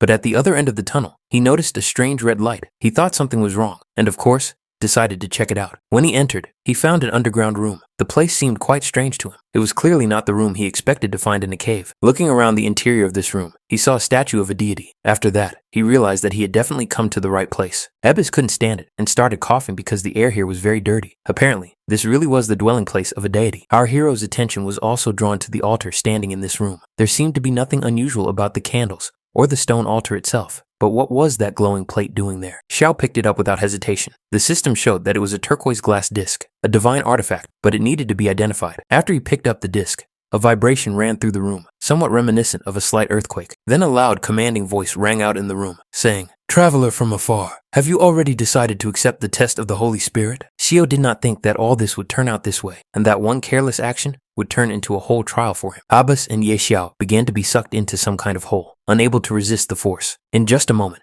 they landed on some kind of hard surface. The hole threw them out so carelessly that Xiao almost broke his bones from the force. Already on his knees, he looked around and saw something resembling a gladiatorial arena. He couldn't think of any other way to describe this place. Abbas was unhappy with this teleportation and decided to run away from here as far as possible. But where could he run to if everything around him was closed off? The traveler who dared to enter the sacred arena had enough courage. Now, he had to accept his trial, and this trial would only end in death. The first to enter the arena was the giant fighter Abak. Everyone should have rejoiced at this warrior, for he was a lord of the 48th level. He had once set a record of 100 consecutive victories in the Holy Spirit arena. He was its warrior of glory. Defeating him was harder than reaching the heavens. If anyone happened to encounter him, they had to run without looking back and not even think about engaging him in battle. Xiao was certainly surprised that he had only just arrived here and was immediately given an opponent of Lord level. It seemed that in terms of strength, this test was even harder than the test for promotion. Xiao immediately called the Green Kid. After all, this job was perfect for him, and with such a giant, he could dramatically increase his level if he managed to defeat him. The Green Kid was many times faster and more agile than the giant fighter, who didn't even have time to turn around before the Sky Dragon was already on the other side. Xiao was pleased with the Green Kid's tactics, because he had already learned to use techniques that were definitely to his advantage. He was faster than lightning. The celestial dragon flew around the fighter from all sides, attacking him with his fiery attacks. The fighter flew into a rage. All this time, he hadn't even had time to do anything, neither defend himself nor attack in return. But after this giant flew into a rage, his defense also strengthened, which was certainly not very good. Nevertheless, now there was a way out for Xiaoluo. With this battle tactic, our hero was going to destroy this monster. With one blow, the Phoenix dealt about 10,000 points of damage, and for the fighter, that was quite a lot of damage, even with his improved defense. The giant couldn't withstand such an onslaught and simply collapsed to the floor, unable to muster the strength to get back up. Just think, he didn't even attack his opponent during the entire battle, as he had already been killed. Xiao managed to raise his level to 43 again, which made Xiao very happy. Although it was not easy to raise his level, thanks to this dangerous place, it was easier than in the city. As loot, our hero received a dark gold battle hammer of valor, an epic rank shield of valor, and dark gold leather armor. This time, he hit the jackpot. The statue of the god that appeared congratulated the foreign warrior Xiao for defeating the indestructible Abaka, but there was no time to celebrate, because ahead of him lay the true cruelty of the arena of the Holy Spirit, and no one knew if he would withstand this test. The deity sent Alec, a new warrior of the arena, to teach this stranger a lesson. The giant warrior was a level 48 lord. She had once set a record of 100 consecutive victories in the Holy Spirit arena. She was a warrior of glory, and escaping from her as fast as the wind was harder than entering heaven. If a warrior faced her, he had to stand tall and fight so that he would die with dignity. Xiao was a little scared, because this was another lord-level opponent. Alec was very unhappy because this stranger dared to kill her husband, and now he had to pay for it with his life. The warrior directed her energy toward her husband's body, trying to revive him. Xiao quickly realized what she wanted, so he ordered Xiao and the green kid not to give her a single chance to do so. They both joined forces and launched an attack against the warrior, who was as slow as her husband. For some reason, Alec didn't even try to defend herself, and the phoenix and the heavenly dragon killed her with their combined forces, simply burning her to ashes. Xiao was worried that she was a serious opponent, but in the end, she fell with a single blow. What's more, not a single item dropped from her, which annoyed our hero. There was nothing more for them to do here. Xiao decided that it was time for them to leave, as there were no more opponents. But as it turned out, the giants were immortal, and the fighter noticed that his hammer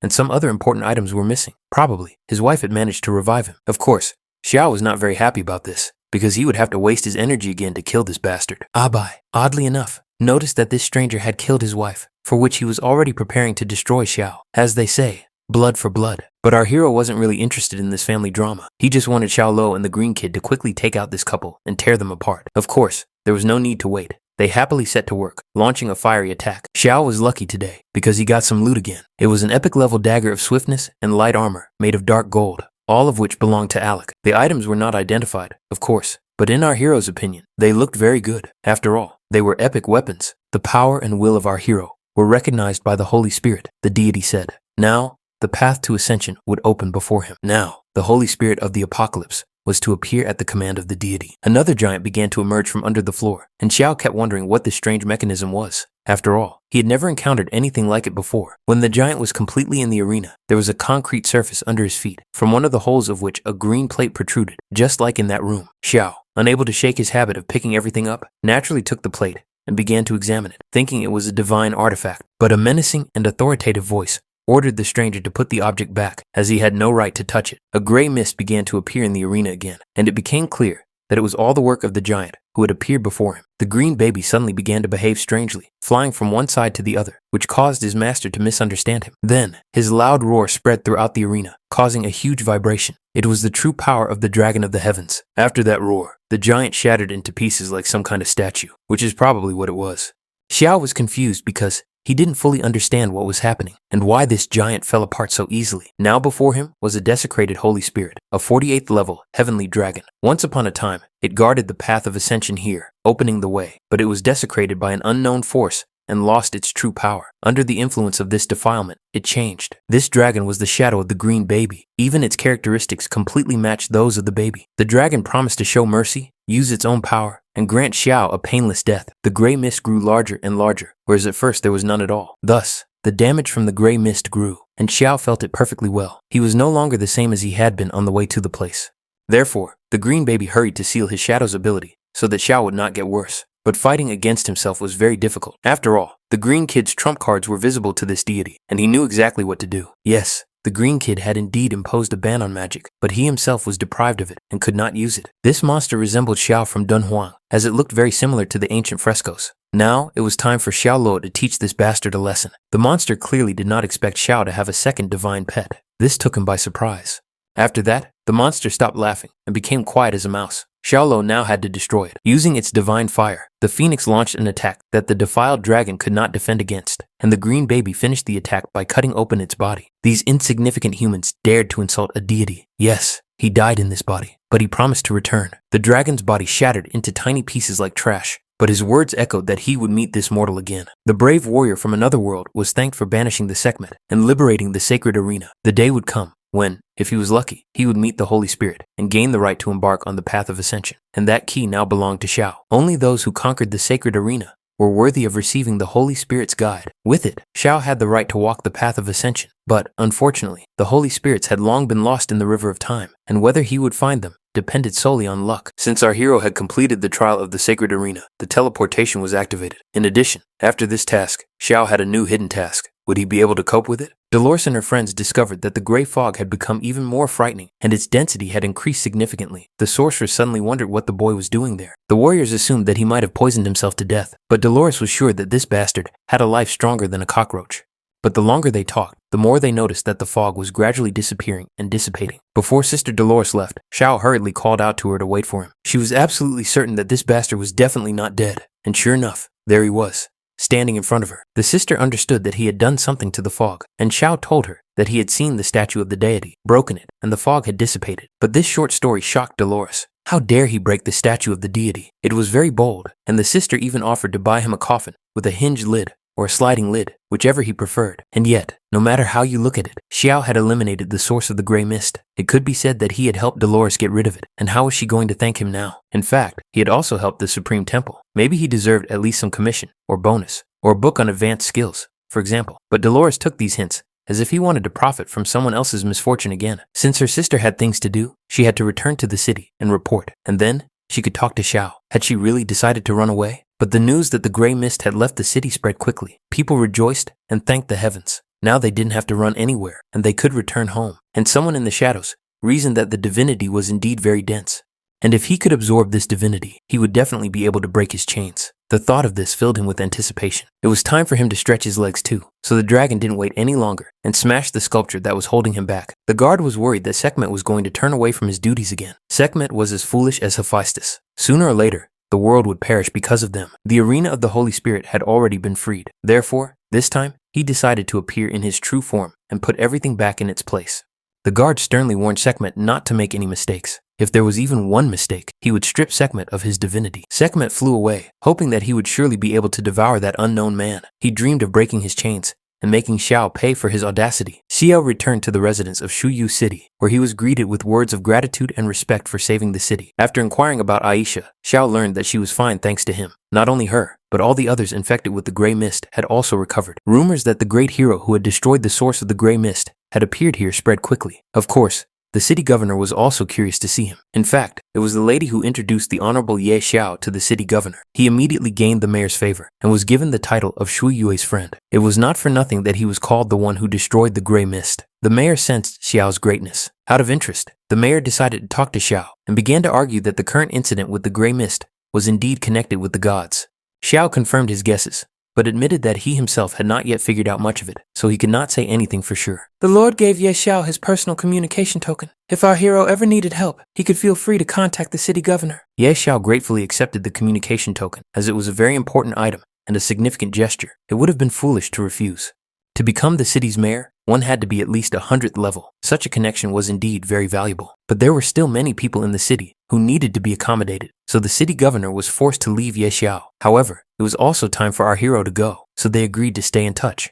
Dolores remembered that it was also time for her to return to the High Temple with her report, so she promised that she would be able to take Xiao through the teleportation array. Quite quickly after such laborious work, our hero returned to the main city, but the task did not end there. Upon his return, he immediately went to the Tor to ask for his help. He needed him to determine one thing. Looking at this plate, Thor was surprised, and Xiao thought that he also considered it a divine artifact, but in Thor's opinion, it looked more like a plate that gnomes ate from. But Thor only knew about food. Xiao couldn't wait for him to finally identify the divine artifact. The green kid should have smelled the disgusting smell from this plate a long time ago, which he couldn't stand. It was this smell that held back the artifact itself. But Thor gathered his resolve and said he would make this artifact shine again. Xiao watched and was very worried that Thor would accidentally destroy this divine artifact with his huge hammer. Under the influence of the hammer, it turned out to be a turquoise glass disc made of incredibly rare turquoise glass.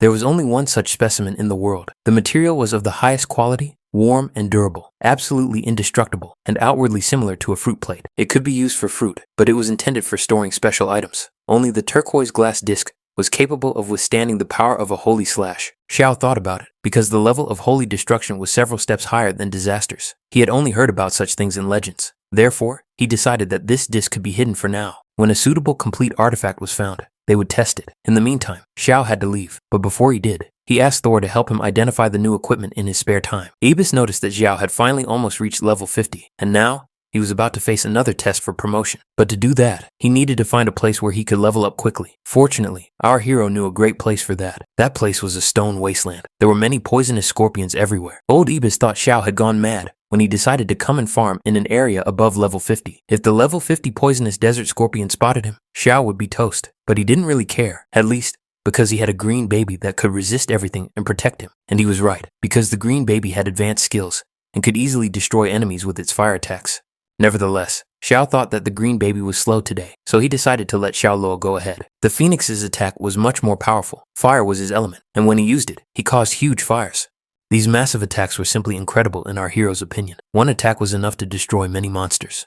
And finally, Xiao reached level 50. He unlocked new skills, the Eye of the God of Wealth and the Aura of the Lord of Beasts. The green kid also rose one level and gained a new talent, the Body of the Emperor Dragon. The Eye of Wealth allowed him to learn all information about the enemy by spending gold. The cost depended on the rank and items of the target. The Aura of the Beast Lord strengthened his pets.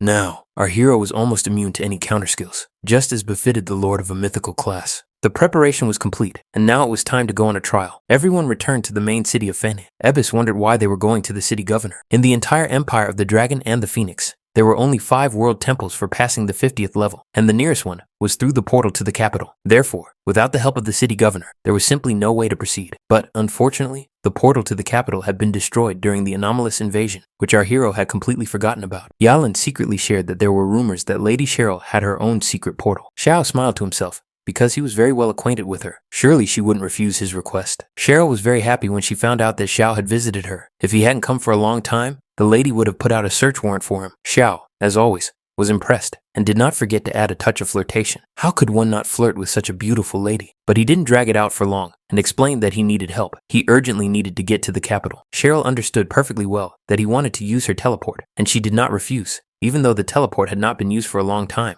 The last time she had activated it, she was still a young girl. Therefore, she could not guarantee that the teleport would work now. But Xiao asked her to at least try, because who knows, maybe it would work. And it worked! The teleport was indeed activated. Now the guy had to hurry up and get in, because the portal was unstable and couldn't hold for long. Xiao didn't know how to thank the lady, and promised that as soon as he passed the test, he would return immediately. Finally, the lady asked Xiao to convey her regards to His Majesty if he saw him. She also made it clear that she would be waiting for him. The teleport worked as it should, and our hero found himself in another city, right in front of the main building. 2 level 80 guards were standing guard. They wondered who he was and why he had suddenly appeared there. Xiu urged them not to worry, as he had arrived from the main city of Fen, and Lady Cheryl had activated the portal, especially for him. When Xiao introduced himself as the official viscount of the main city, the guards apologized for their rudeness. They were being formal, but Xiao didn't need that. He wanted to get to the Supreme Temple as quickly as possible. They kindly agreed to escort him there. After all, he was no longer a random traveler, but a viscount. As the guard guessed, Xiao had come here to take the 50th level test. He then explained that there was only one way to the Supreme Temple in the imperial capital, and to get there, one had to go through a long and difficult procedure. But of course, with the title of viscount, the guard could take Xiao there directly, which was clearly lucky for him. When he was led to the right place, an incredible landscape and architecture unfolded before him. Such scale was quite appropriate for the Supreme Temple, and behind it stood the World Tree. If one climbed the trunk to the top, one could receive the blessing of the gods themselves. Xiao met Aboshi, a 5th-rank servant of the Supreme Temple. He was heading towards the young man, along with other men. Abatsi had just received a message, and came here personally to meet the respected Viscount Xiao. On the way, Aboshi asked what level of trial Lord Xiao was going to take. Xiao decided to keep up the standard, and take the Abyss trial as usual. Abatsi felt it was his duty to warn the gentleman. The 50th level trial was an order of magnitude more difficult than all the previous ones, and no one knew exactly what awaited him in the song. Nevertheless, Xiao had already made up his mind long ago, and in any case, it didn't matter to him. Aboshi did not try to dissuade him, and simply wished him luck. Meanwhile, someone was rushing to the Lord with important news. The news was that Xiao, whom the Lord had ordered to be watched, had arrived in the capital. Just think, how did that damned upstart dare to show up in the capital? Was he really looking to get himself killed? Upon learning that Xiao had arrived in the city alone, the Lord decided to summon his entire personal guard and show Xiao his place. Just think, he killed all of the Lord's men, and now he came to the imperial capital and hoped that he would get away with it. What a scoundrel. The guard also clarified that Xiao was most likely in the Supreme Temple. He had great glory, and if they attacked him openly, there could be consequences. But Prince Karami was not concerned about this. It was his capital, and he decided what to do here. No one could prevent him from touching anyone, and no one would do anything to him for it. Our hero was already at the location of the land of trials. This place was really strange, and there weren't even any small monsters here, he thought. As soon as this thought crossed his mind, he noticed a creature flying past him like a comet. A huge monster towered before him, with wings like a Pegasus, but the physique of a wolf. It was a level 50 Black Death tiger, a creature distorted by an unknown force. Its mere presence suppressed all living things. It was considered the master of the borderlands. It was extremely dangerous. Without serious strength, it would be impossible to deal with it. Xiao had to be careful. If the Black Death tiger caught him, it would be difficult to escape from its clutches. Our hero decided to send the green baby first, to check what the Black Death tiger was capable of. The green kid attacked with almost 10,000 points on his first try, but this did very little, and rather angered the tiger even more, so it went on the counterattack. The green kid didn't stop, and when the right moment came, he attacked with his other skill. The damage after this attack tripled. The Black Death tiger couldn't withstand the damage, and fell dead.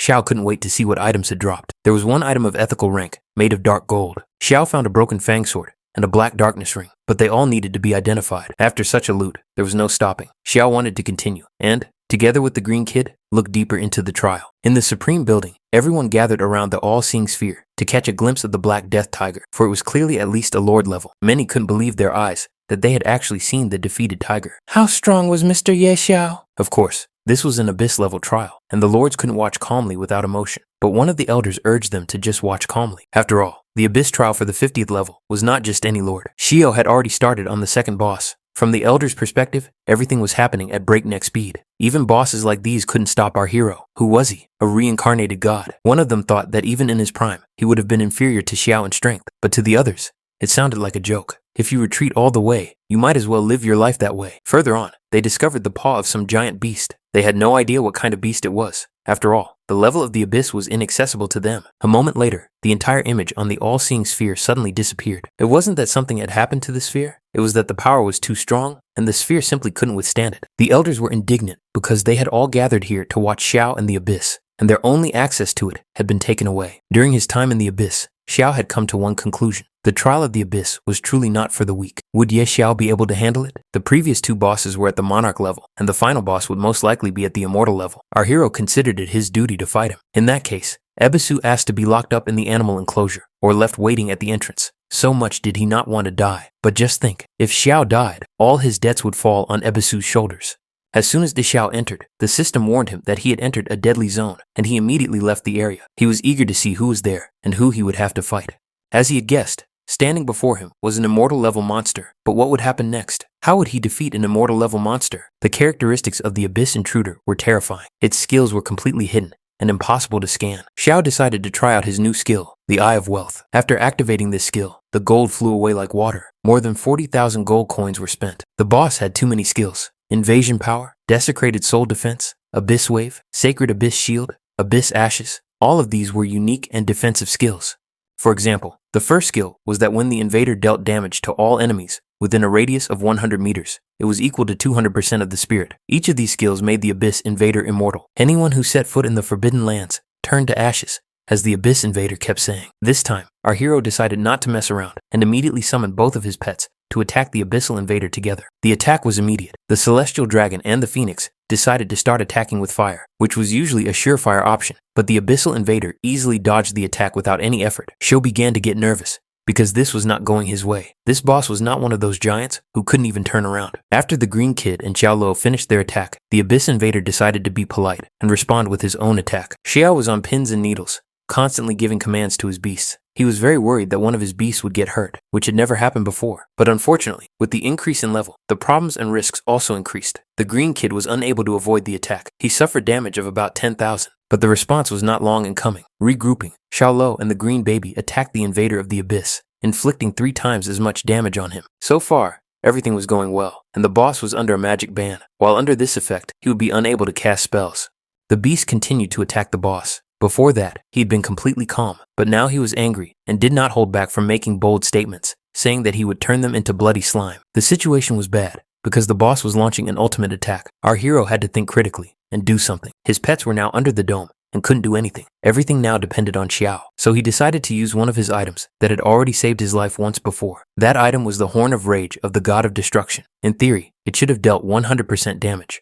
Theory is one thing, practice is another. Xiao had to take a risk, and he decided to go all in. Before attacking, he activated the golden shield made of coins. Xiao used all his strength and aimed the horn at the dome, but with such force did he strike that he bounced off the dome like a ball off a wall. The dome was too strong, but this did not scare our hero in the least. On the contrary, he was extremely excited and wanted to figure out how he could approach and destroy this dome. But while he was thinking, the intruder from the abyss did not stand idly by and launched a new attack. First, the boss decided to attack the beast, because that was Ye Xiao's strength and weakness. Xiao was not going to give up. He believed that if he made one more strike, he would definitely break through this defense. The recharge stone effect was activated. Xiao struck the dome again, and a huge crack appeared. As soon as the dome was completely destroyed, Xiao helped the green baby and Xiao Luo escape from this trap. They couldn't wait any longer and immediately rushed to the exit because the abyss intruder's attack was still active and could hit them at any moment. Xiao literally escaped from this building at the last minute to avoid being burned alive and subsequently killed. After such an adventure, the golden shield cost him more than 10 million gold coins. This indicates that the blow was simply monstrous. In the end, the entire place was reduced to splinters, leaving only ruins. Xiao slowly approached the boss, hoping that he was already dead. As he got closer, as expected, nothing even moved. He was dead. They had managed to kill the intruder from the abyss. But what about the items? Xiao discovered a blue stone coming straight out of the invader's body. It was another fragment of the abyss, the fifth one already. It was impossible to identify it, but as soon as he held the fragment in his hands, it connected with the other four. The light from the connected fragments blinded Xiao. Could it be that all 5 fragments were finally connecting and something would come of it? The fragments of the stone turned into a cracked key to the abyss. This key was meant to open some kind of gate, but it had been destroyed by an unknown force. What could our hero possibly open with it? Meanwhile, in the capital city, the news about Xiao continued to spread. Xiao had once again passed the 50th level abyss trial, becoming the first player in the world to achieve such a feat. It was known that as a reward, he received the hereditary equipment, the Divine Stone of Valor. Many players had never even seen silver in their lives, so what else is there to say? Even the Zhang Corporation only got one piece of epic equipment, and here, Xiao had divine equipment. The players remembered that only Xiao was in the combat zone, which meant that they could farm without competition. Therefore, they decided to focus their attention on leveling up. Xiao found himself back in the Supreme Temple, but for some reason, there was no one around, which surprised him. Maybe he used the teleport to the wrong place, but his doubts were dispelled when he heard strange cries behind the door. Someone was shouting, "When will the image be restored?" The elder still hadn't seen any news from the abyss, but nevertheless tried to remain calm and hoped that the image would reappear. But something better appeared, a real witness who had just come from the abyss. Xiao didn't even understand what they were all waiting for, and someone instinctively began to explain, without even realizing that they were talking to Xiao about himself. Such an event happened once in 1,000 years, and if this stranger also wanted to begin the trial, he would have to wait a little. But what if he had already passed it? After this question, the elders finally paid attention to this stranger, and, putting 2 and 2 together, finally realized that before them was Viscount Ye Xiao, whom they had been desperately trying to observe. The gentlemen could not believe their eyes that the gentleman had actually passed the trial of the abyss. He had passed the trial, but had not yet received his reward, and was waiting for everything to be finalized. Abyssa was, as always, perceived as Ye Xiao's pet, and some even wondered how he managed to pass such a serious trial with this frog. One of the elders asked what level the final boss was, and Xiao answered honestly that it was the immortal level. Incredible, right? Having lived for so many years, the elders continued to be surprised by what was happening right under their noses.